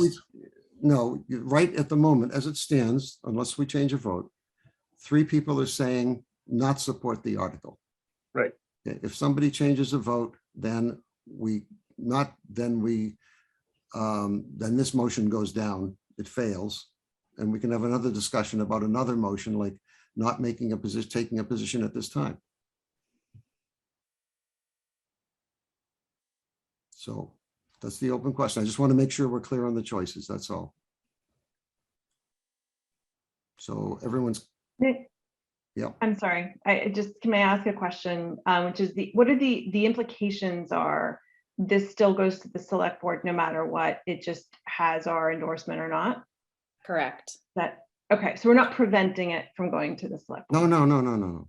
But at this point, it goes to the select board saying that the Transportation Advisory Committee recommends that the select board not support this article, which would suggest to the select board that they not recommend it to the citizens to vote for.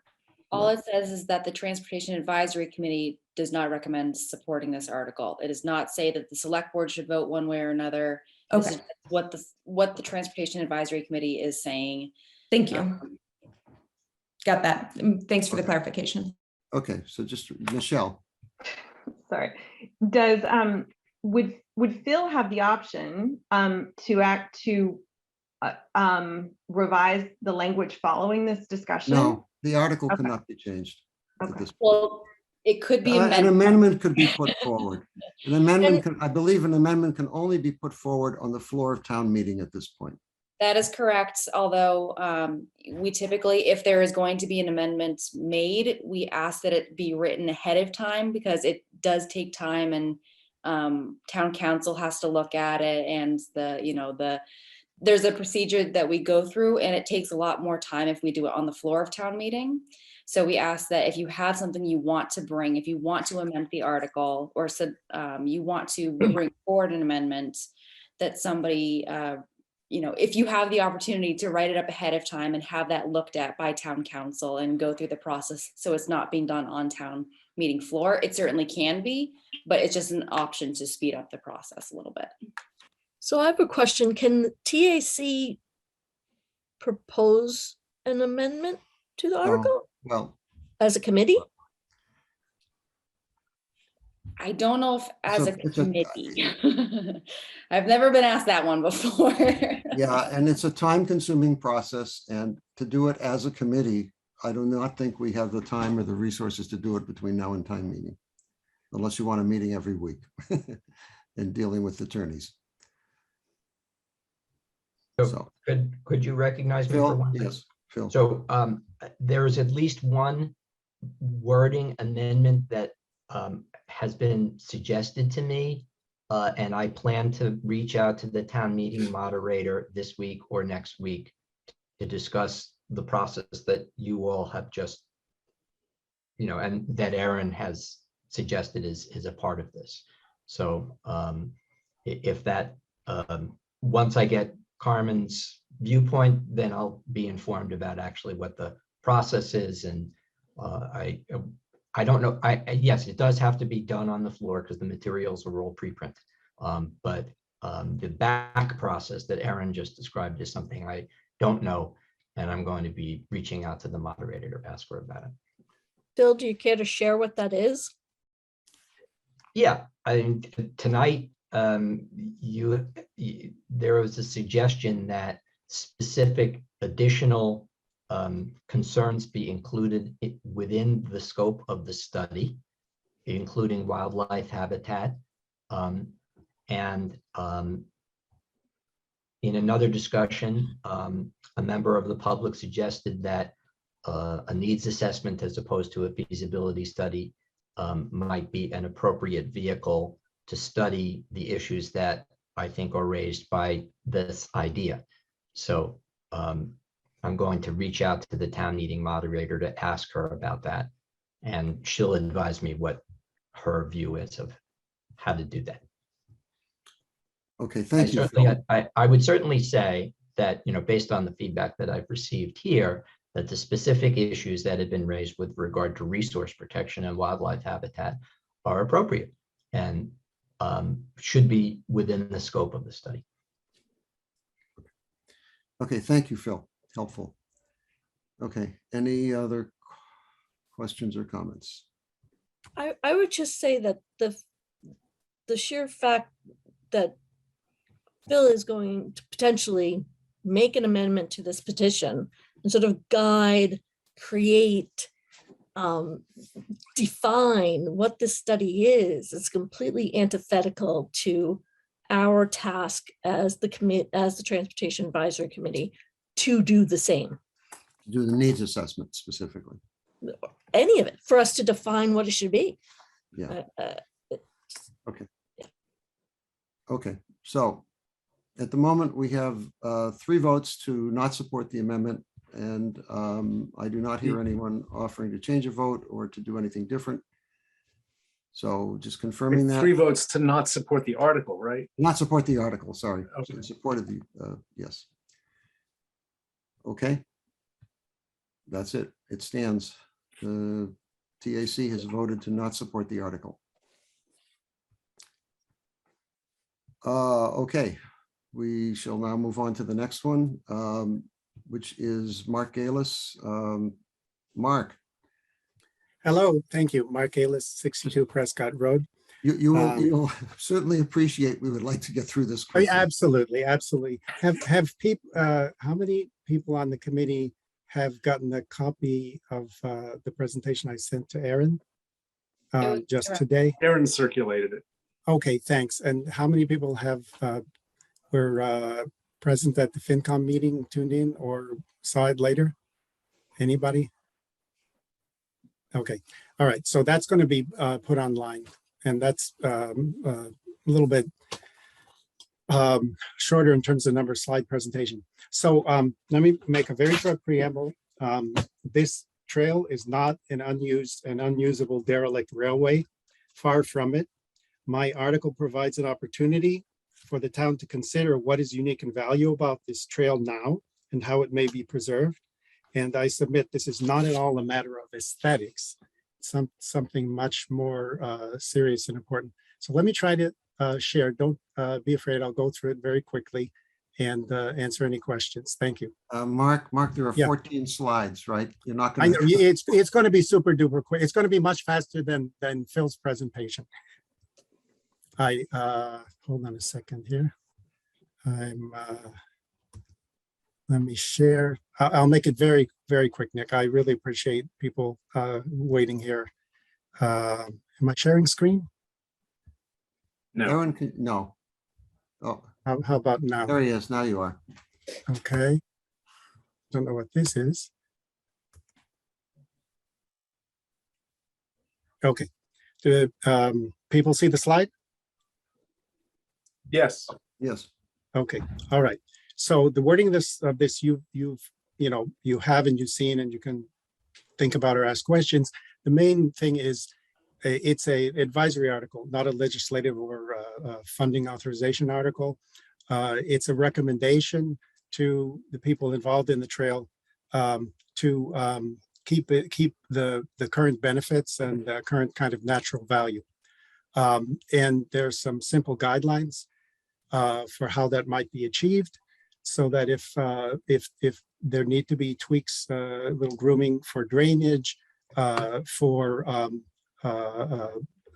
dealing with some small features that make it a little bit more difficult to access, it'd be done in a way that preserves the mature trees and doesn't clear cut to make it wider, and keeps it in its natural form.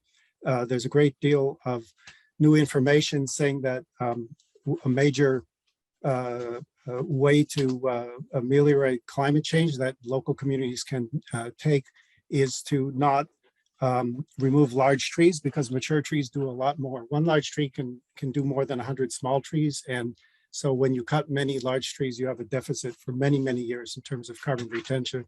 And so it's very important. Plus, there are very significant health benefits to having a place to do quiet nature immersion and not be worried about fast traffic. So the important thing here is the yellow. The town asset is currently enjoyed by a wide range of users. It's already multi-use. If some small improvements, need to be made, it's not that the whole thing needs to be torn up, bulldozed, tree cleared, and created with a hard surface, whether it's stabilized with asphalt or it's stabilized with some other artificial glue.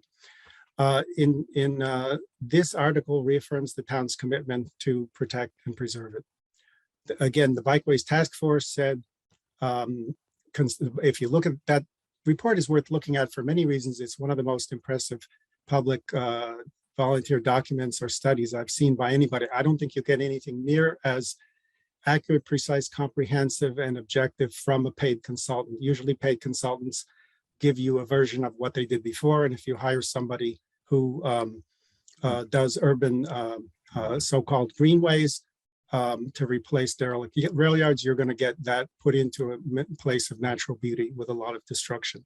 So the two reasons that are still important are, from that point of view of that study, impact on endangered species habitat, and Fish and Wildlife Service concerns for capacity at Great Meadows. It's maintained right now, Trails Committee and Division of Natural Resources and Public Works. Key point, it's multi-use right now. Many, many people, including cyclists, prefer it the way it is. It has natural traffic calming characteristics. And as I said, the article is a advisory article, and the guidelines say you can make improvements that don't destroy what we've got. Some people, and outside of Concord, have apparently lack of current detailed knowledge about the trail.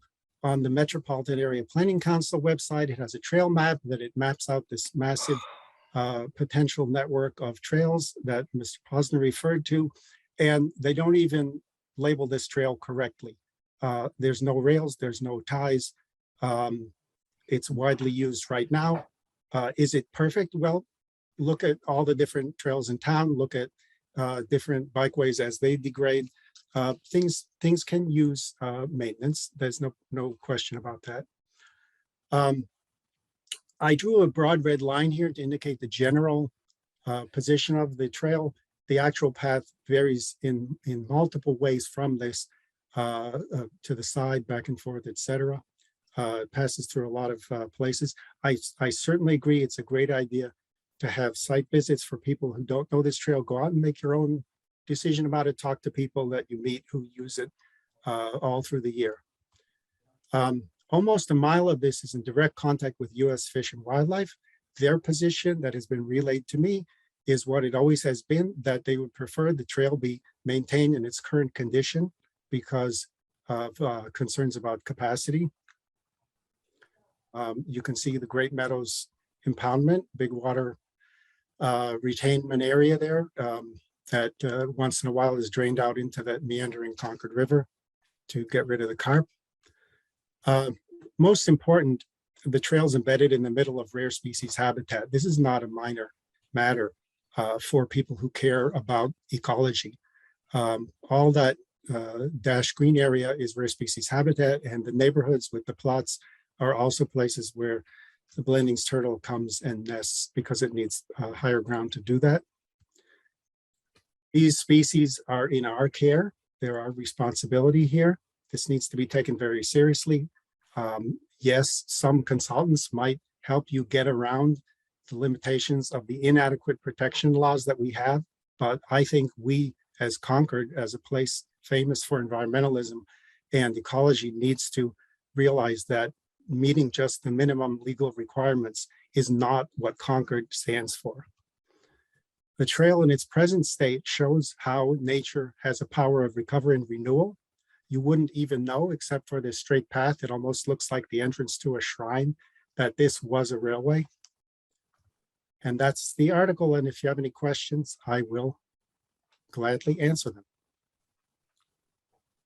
Okay, any questions for Mark or any discussion? Phil? Is Phil allowed to Yeah, this has got nothing participate in to, this? this is not his article. Oh, okay. So thank you, Mark. I'll say just as a editorial comment that I think you and I agree on a lot of stuff. I do have one question though. You had mentioned that something had been communicated to you by the Fish and Wildlife Service, and I was hoping you could No, I didn't let us say that. know. I said that I said I had heard from someone this opinion expressed by the Fish and Wildlife Service. Dr. Brian Widmiller of the Zoo New England said he was present at a conversation with you, Matt Welsh, and representatives of the Wildlife Refuge, where they said, made a statement to the effect they would prefer nothing be done. Okay, okay, thank you.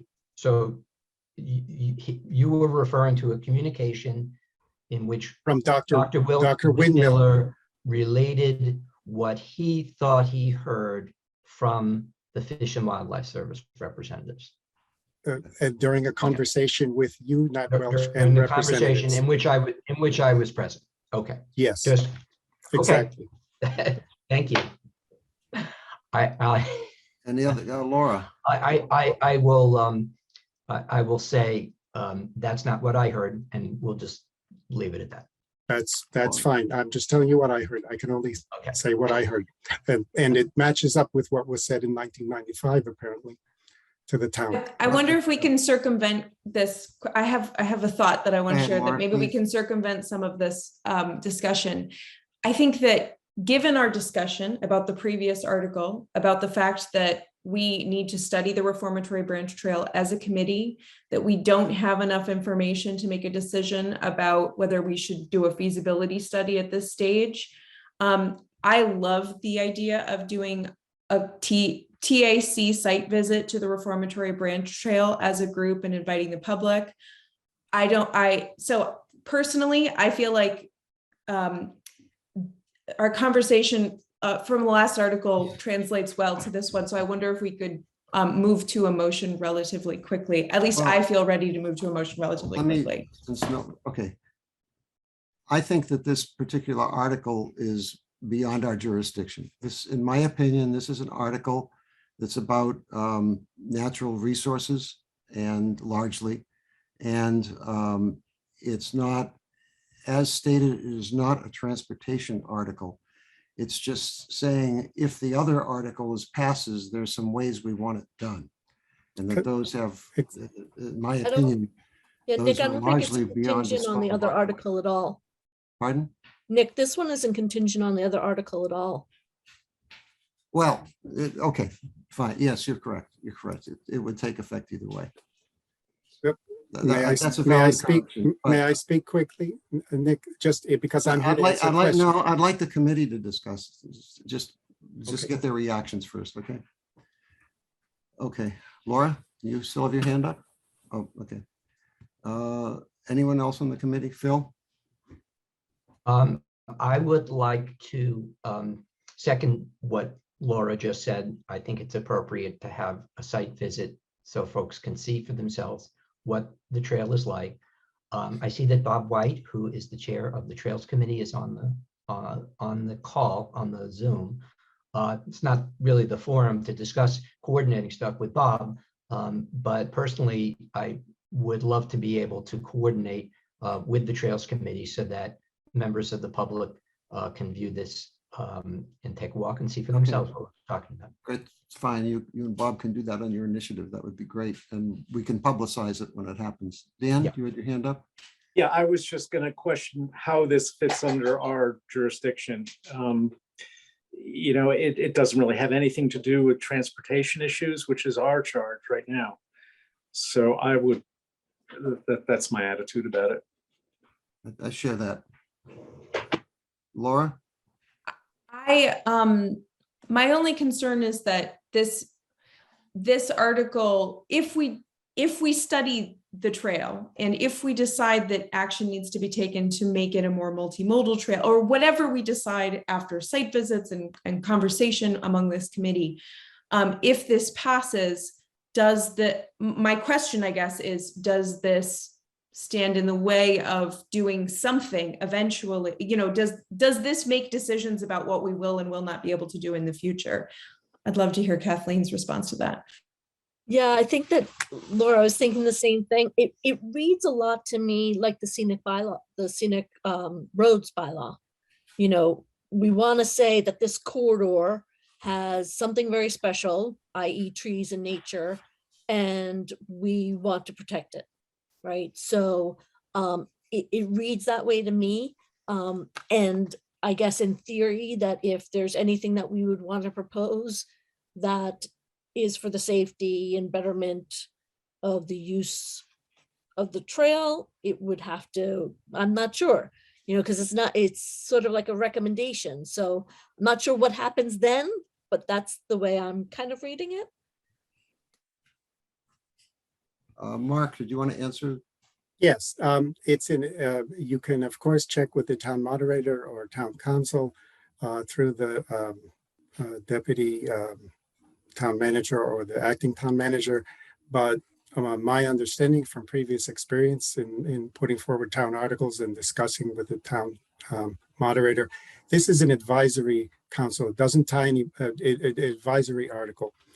It does not tie anybody's hands because there are only certain things that town meeting can determine in a legal or binding way. Town meeting cannot direct the select board to do something. They can urge the select board to do something. Select board is independent. This article allows the town to weigh in and of course to learn more about, you know, for people who are not familiar with the trail, about the value of the trail. As an advisory article, it's basically the people who are present at town meeting kind of weighing in on what they think about the value of preserving this, and it should be recommended. So it is not based on any Massachusetts law section that binds people. It is not a zoning bylaw or a general bylaw. It is not an allocation of funds such as Mr. Posner is asking.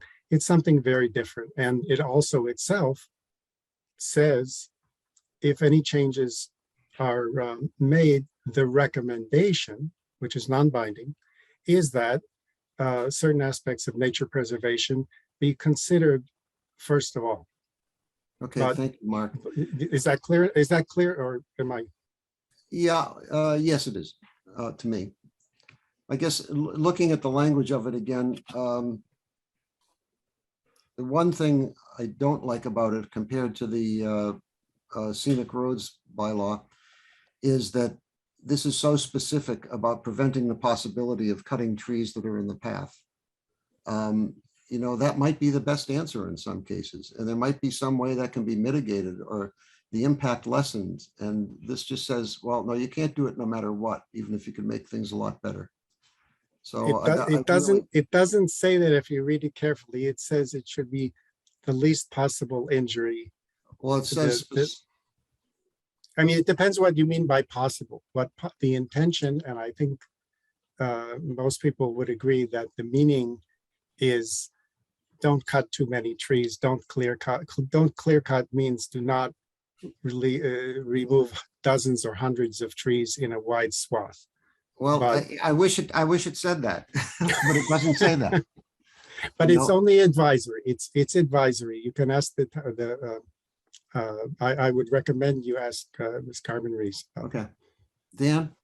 Yeah, I think that the idea of a site visit by the committee would be really useful, because it seems to me that there are no areas that, you know, that the prior article addressed that would require a clear cutting of trees. So I think, you know, it seems like it's an advisory, you know, don't clear cut, but it really doesn't apply. There's one section where there may be a couple of I big think that trees. the problem is clear cut, I think, is misused in this particular case. But clear cut's generally used when you're talking about removing all the trees above a certain size from a broad area. And that, I don't think that's the intent. Right. Unfortunately, the language is what it is. Go ahead. May I clarify? Well, I mean, the language is what it is, Mark. You can't clarify. Delia Kay said it's clear and appropriate, and the meaning is clear. Okay. Nick, are we going to ask to listen to public comments on it before? Yes, we will. So I don't see anyone else in the committee at this point. So a different Kemp, apparently, not Nate, would like you to identify yourself, please. Hi, I'm Linda Neiman, 59 Mallard Drive. I'm listening to this with great interest, and I love how everyone is so concerned about the environment and climate and all of the endangered species. I am an abutter, so I care deeply about the Reformatory Branch Trail. I'm on it like just about every day. I see Dan Schrager out there with his dog, Benji. And I have to say that this particular article causes me a little bit of concern. I like the overall spirit. I think it's fantastic, but I think it ties the hand of the committee and the town going forward if it's approved. I think that the trail, I love it, but I know it needs work. I think everyone that I've run with on this trail has fallen, and like fallen hard. And I have fallen several times because it's just very uneven and the drainage is really poor. It's extremely muddy. And I consider myself fairly well coordinated. I can't even imagine if you had any type of disability, or if you had there's no way someone with a stroller can be on it. I often walk with neighbors who have young children in strollers and they cannot be on the trail unless it's like ideal conditions. And even then it's a little bit of a struggle in some parts.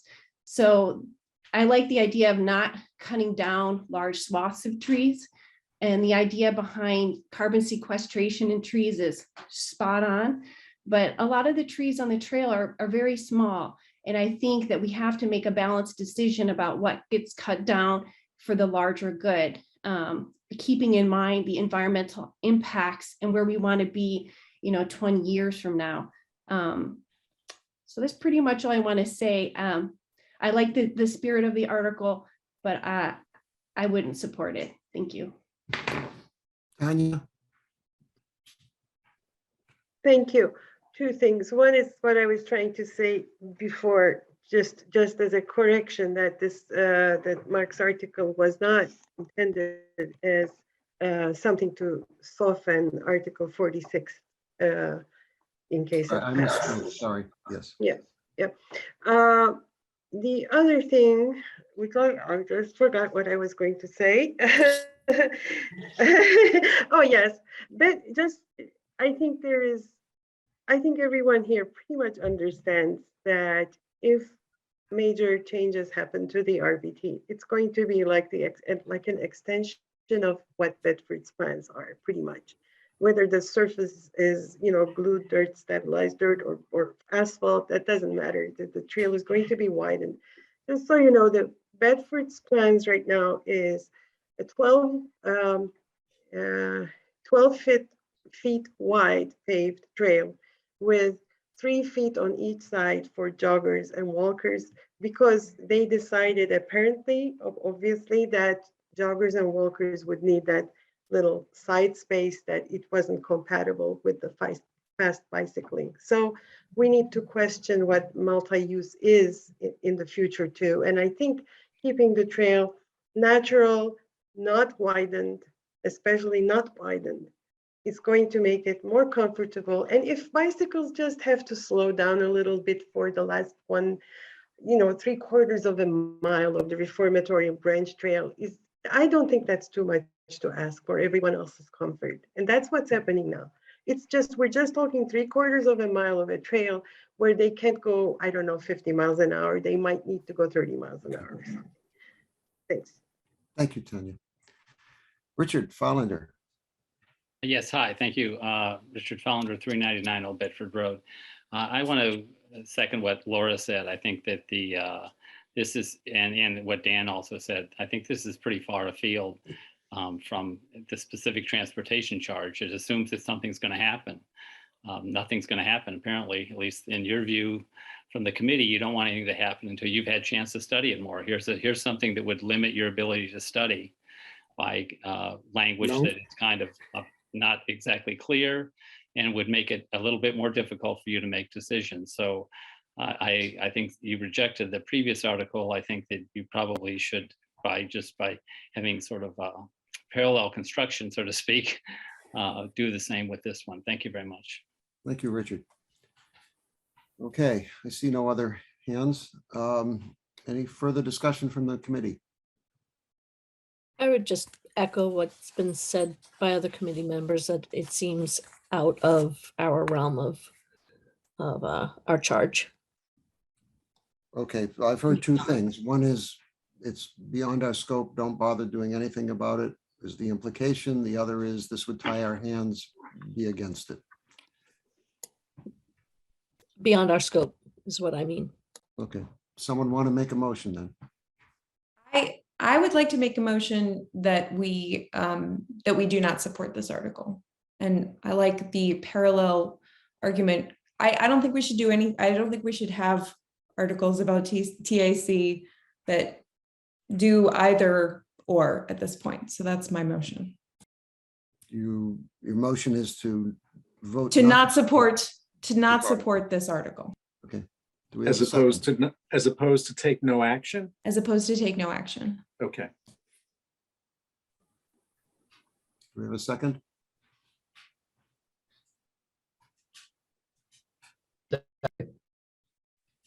You seconded, Phil? You did. You Yeah, seconded. I seconded the motion. Okay. Does anyone want to discuss this? Or do we move right to a vote? Okay, seeing no discussion. Call, Dan. I don't support the motion. Okay. Kathleen, I don't support the motion. Laura, I do support the motion. and Phil. I say aye to the motion. Okay. Michelle,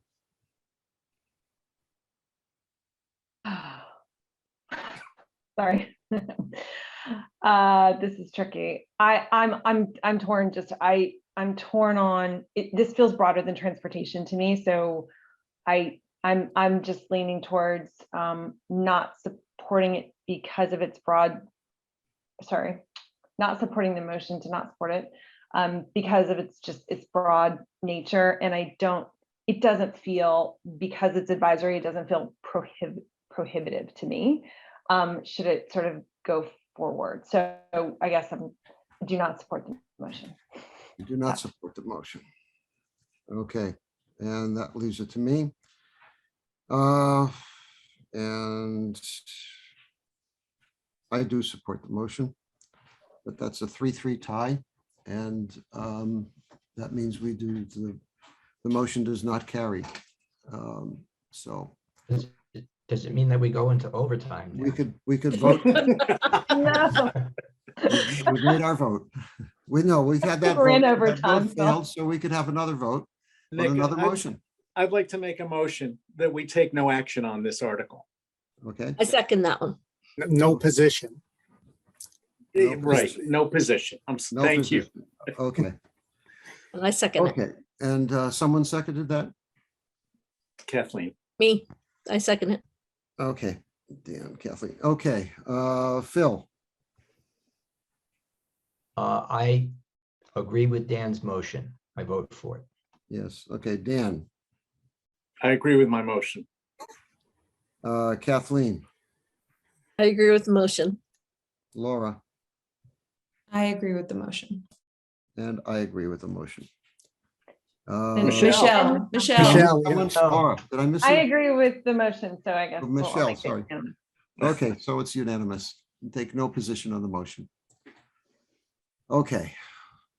That's it. We are done with warrant articles. I do like the idea if, Phil, if you're going to arrange a tour, it'd be a great thing, and we will help publicize it and attend it. So I will reach out to Bob. I see him on the line. I'll reach out to him and we will find times that I think will work for everybody in the next you. several weeks.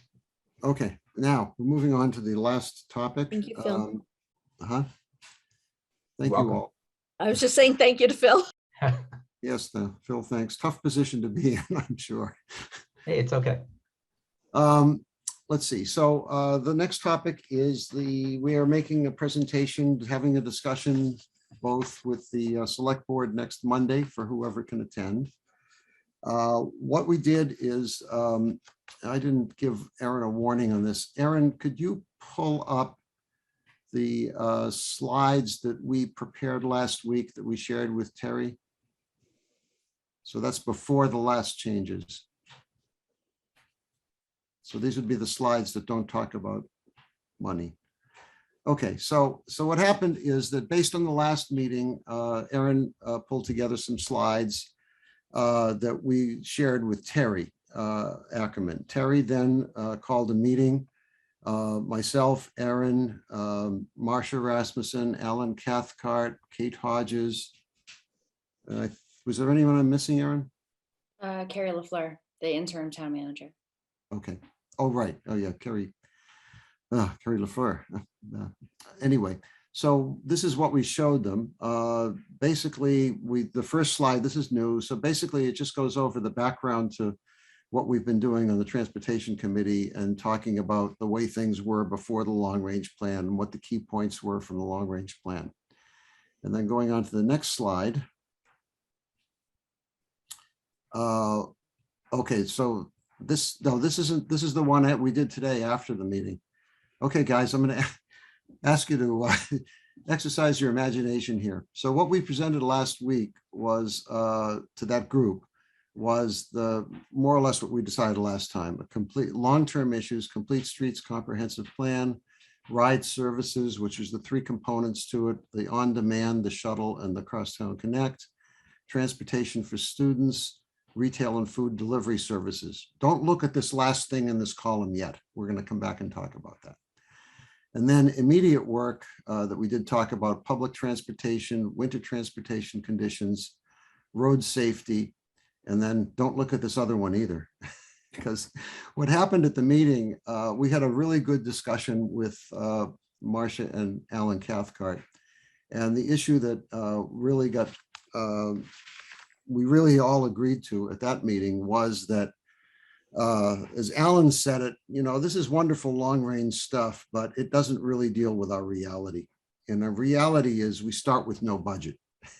And to go from where we are with no budgets for maintenance and no budgets for any of this stuff, it's kind of fanciful, my words, it's kind of fanciful to come up with this roadmap of where you want to go. And as the way I said it at the meeting was, yeah, it's kind of silly to talk about what we want to do in the future when we're not maintaining our roads and sidewalks now. So, and the other thing is what I characterize as the Blanche Dubois approach to funding, which is relying on the kindness of strangers. Basically, the town's funding plan has been go get grants when you can for whatever they happen to be giving money out for. So what Erin and I have added to this and what we think we need to present to the select board is these two things at the bottom of the columns, which is we need a long-term funding plan for this long-term stuff. Just as the town has struggled over the last couple of years with the issue of funding capital improvement projects, such as the middle school and other major enhancements that need to be done to the capital, the buildings, basically. We need a commitment like that that says we're going to spend so much a year on long-term issues, on long-term projects.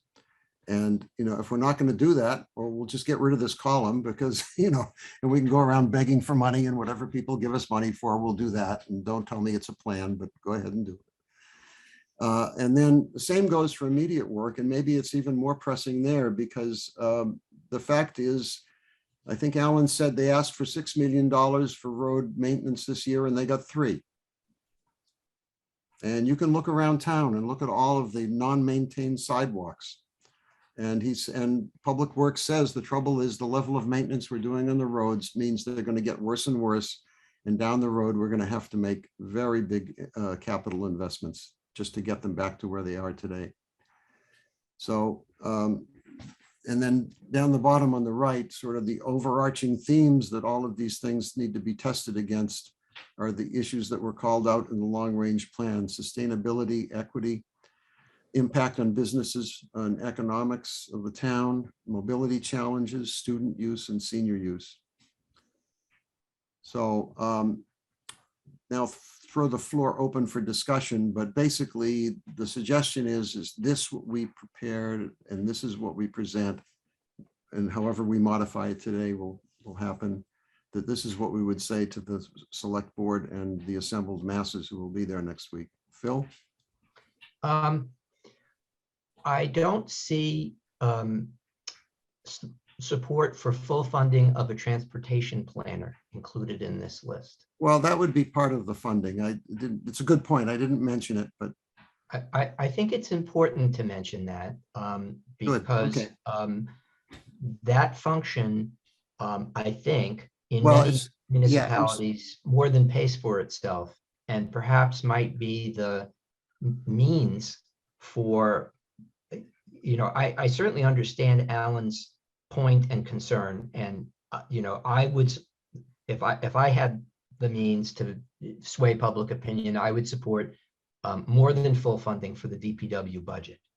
They need the money, and having a transportation planner as both an advocate and a grant seeker, I think, is the way of doing that. Yeah, I did put it in there actually under long-term funding plan, adequate staff to plan and manage.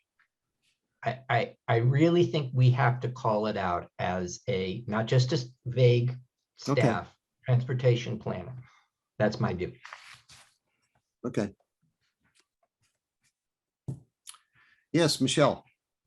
I agree with that point, but I completely agree with the sentiment that you just mentioned. And I think that's like, if there's some really foundational things that aren't happening right now, I think I couldn't agree with anything else more than that. So I would even, to your point, it's almost like those last components, the long-term funding plan, maintenance and management plan, it's almost like those have to go first, and then anything else we would do, would fall out of that. But I think that sounds like a great sort of aha moment for me. So I fully support that.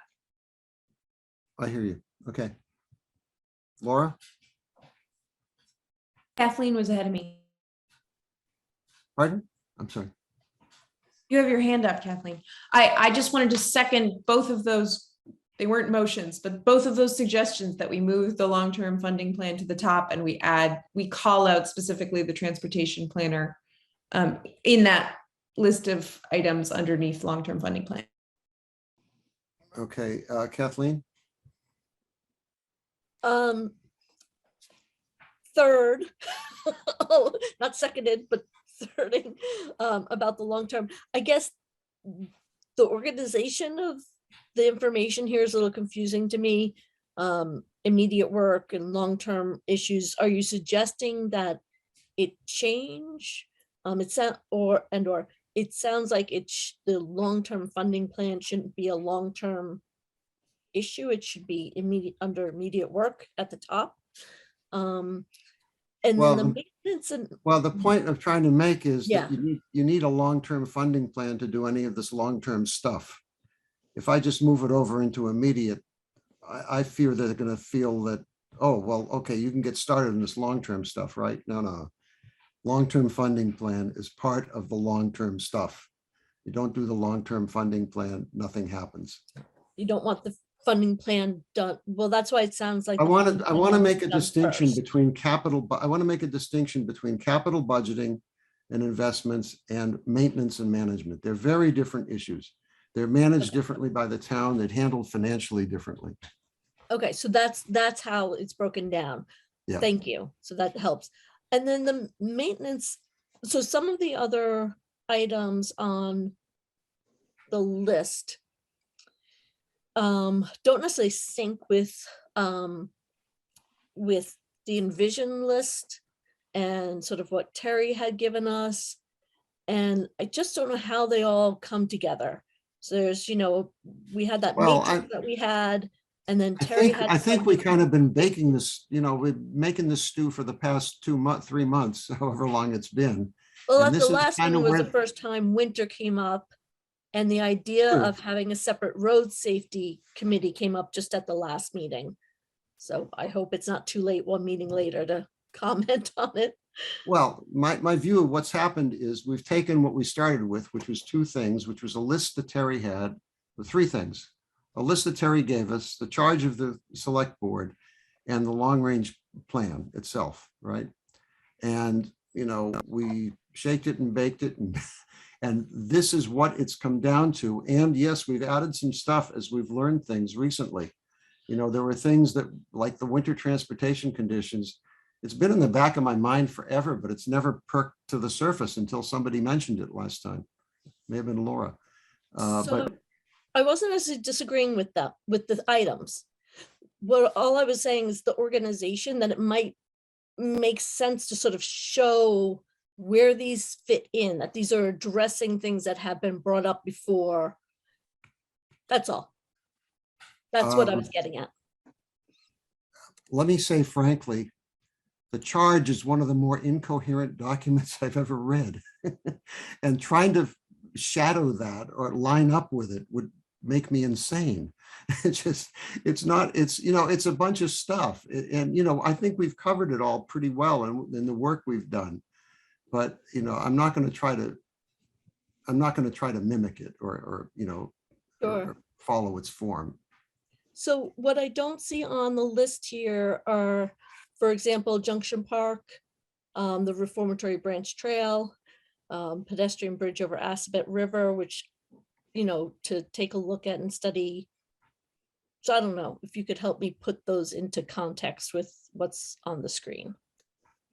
Well, some of them, like Junction Park, I think a lot of people think that's a safety issue, so it would come in there.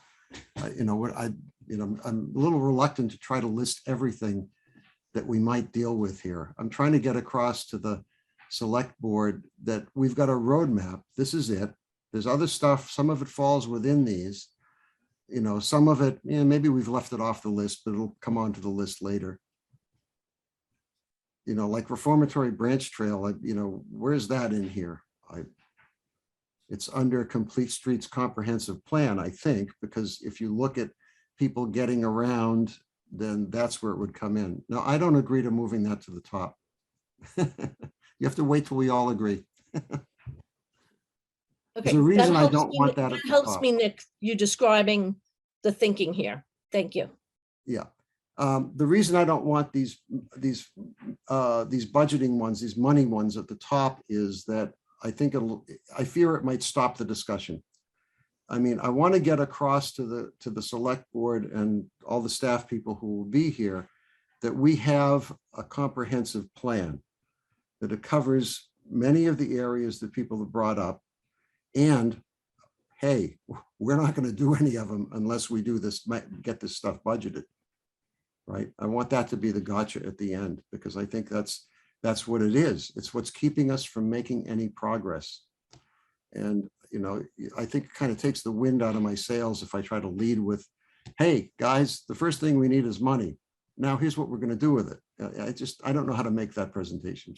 Well, why don't you leave it off of this slide completely and then have a subsequent slide that, you know, kind of is the enabling legislation where. Because I'll lose their attention. I want it all on one slide.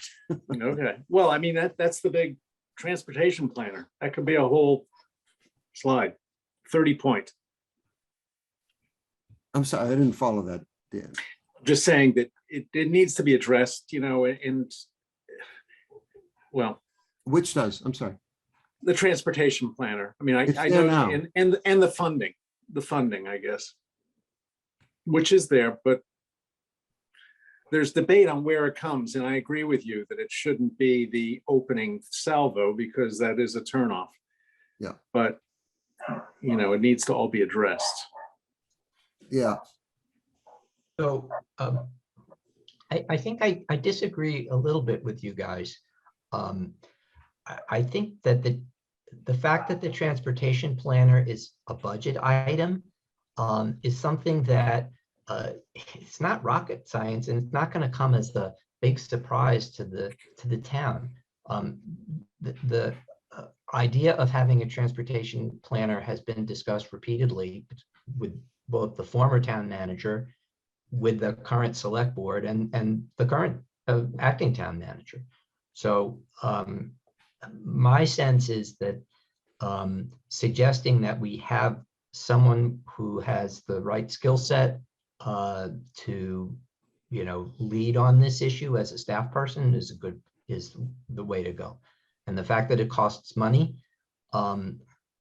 you know, yes, it costs money, but as I said before, I think it's the type of position that pays for itself when you hire the right person, and more than pays for itself. Right. And that's kind of the argument for it is, yes, it costs money, but it's an investment that has dividends. Yeah.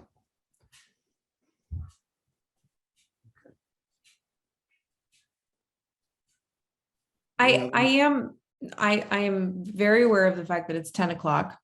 And I'd love to figure out how to come to a resolution on this relatively quickly. The one thing that I did want to say is, Kathleen, thank you for bringing up your excellent matrix. I did just pull it up, and I'd love to see us go back to that, perhaps not at this meeting for this particular presentation, but I think that the way that you broke down the Envision Concord pieces into their sections was really elegant. And so I just wanted to highlight that, as there are some things missing from this list that are on her list. Yeah. But I don't, and there are things on this list that have cropped up since that list was put together that I think may fit under other categories, and maybe, you know, winter transportation conditions. It was something that I brought up, so I do support us working on that. But I think that it is sort of within the, you know, how do we create multimodal, non-motorized for-season transport? So I think that there's nesting. But I would say, how do we come to a resolution on what do you need right now from this committee in terms of moving forward? What do we need to change between now and the 14th? Well, this discussion we're having, so this is, the issue is, this is what we're going to present, which I'm proposing to present to the select board. We've already made at least one change to it. I'd like to tune it up. I just get general, what I want to do is I want to go to the select board and say, this is what the Transportation Advisory Committee believes is our roadmap. Okay. And we can put in some footnotes and say, we have supporting documentation. You know, we can actually put up the thing that Kathleen did, that matrix. That would be great. We have another matrix that I've been working on and Erin's been looking at, which is tries to explain what the impact is of each of these things on sustainability, equity, which populations are affected. So, you know, we can put that back, we can put both of those up to show them what we're working on, and that, you know, that where we're trying to interleave these things and figure out the impact among them, and, you know, do more detailed planning. You think that's a good idea to show them that stuff? I do. Yeah, I think that, go ahead, Kathleen. Your hand's up, Kathleen. Did you want? Oh, I think that whatever makes sense as far as showing other things, timeline and everything, I think that you have a better sense of. I feel like I got the impression that the select board wants to sort of see our to-do list. It's the way I would think of it. I write myself lists. This is what I have to do. And they're in order of what needs to be done. Does this? But we don't have that. Okay. We So we're don't not have saying that. this is our That's- to-do list. This is like, Okay. so this is the roadmap. These are the main things we're going to work on. Okay. And, you know, between us, we left a couple off, but these are the main things we're going to work on, unless you tell us, no, we don't ever want you to do anything about ride services. If they come back and say that, well, okay, that'll free us up some time to do other things. Okay, we just want to know, is this wrong? You know, what are the comments on it? We're looking for the town staff. Basically all the department heads will be there, and they've been invited, and we want to find out what their questions and concerns are, and, you know, what they think this means. I think too that it's important to note that just because something isn't on here does not mean that it cannot be focused on in the future. This is just kind of a generalization of the things that we feel are important at this time and that we want to take a longer look at. Yeah, basically asking the select board, are we working on the right stuff? Right. This is the way we see it. And part of it is they want to know what we're doing. I think Terry wants to make sure we're connected to them and that they know what we're doing and that we have their support. Or not. Okay. Yeah, Michelle? I just gonna say, understanding that sounds, basically, it sounds good to me. I think for you, Nick, I'm happy for you to, you know, if you're the one representing it and presenting it, I'm happy for you. I don't care what order the, you know, the funding, et cetera, comes in. So I think it's, you know, this is sort of directionally, this is where we're headed. Obviously, if the, you know, sort of the voiceover is the, you know, I think the funding is going to play, you know, a role, funding and a transportation planner will play major roles in helping us prioritize and decide how to do these things. And I think that's great. So I'm just saying I'm happy, you know. I like what you said, because what's true is the transportation planner is what allows us to dig deeper into any of these things above it. For instance, the ride services, and figure out, well, which one, where do we start? You know, where's the impact? Good point. Yeah. Yeah, I agree. I think that, you know, you've got all the thinking here. And I don't have any problem with you presenting what you've outlined. Yeah. Yeah. I think what we're going to do is ask Marcia Rasmussen and Ellen Cathcart to also talk after we present this. Just sort of say, this is it. I'd like to have comments, since this obviously intersects in a major way with both planning and public works, to have a few words first from Ellen and Marcia, because they were at the meeting, and I think it reflects what they were saying. So I hope you can all attend and help answer questions. This is the 14th at 7 p.m. Yeah, I think their meetings may start at 6:30. I think they might start earlier, actually. So Yeah, we ought to check in, because they've jumped around during the I pandemic. can look it up. I can look it up. We don't need to take time. They don't usually publish the agenda for the next meeting, so we have to have material into them this week. So we will get this in this week, and we'll include. So Aaron, so we need to include that matrix that Kathleen worked up, plus if you've got any improvements to the one I started, I hope. That would be great. Kathleen, could you send me that again? So I don't have to try to sort through my emails to find it. Yeah, that'd be good. Kathleen, she asked, you could send it again to Erin? Okay. Thank you. Sorry, yes, I'll send it out again. Okay. Anything else? An exhausting meeting. We need a motion to adjourn. Please. Yeah, I'll move that. Motion to Second. adjourn. I'll I second the that. motion. Okay, everyone seconds it. We don't need to take a motion on a vote on that, actually, I hear, so we're good. Is there any public comment though? Oh, I'm sorry. Tanya, Mark, I think you're the only ones left. All set. Bravo. Thank you very much.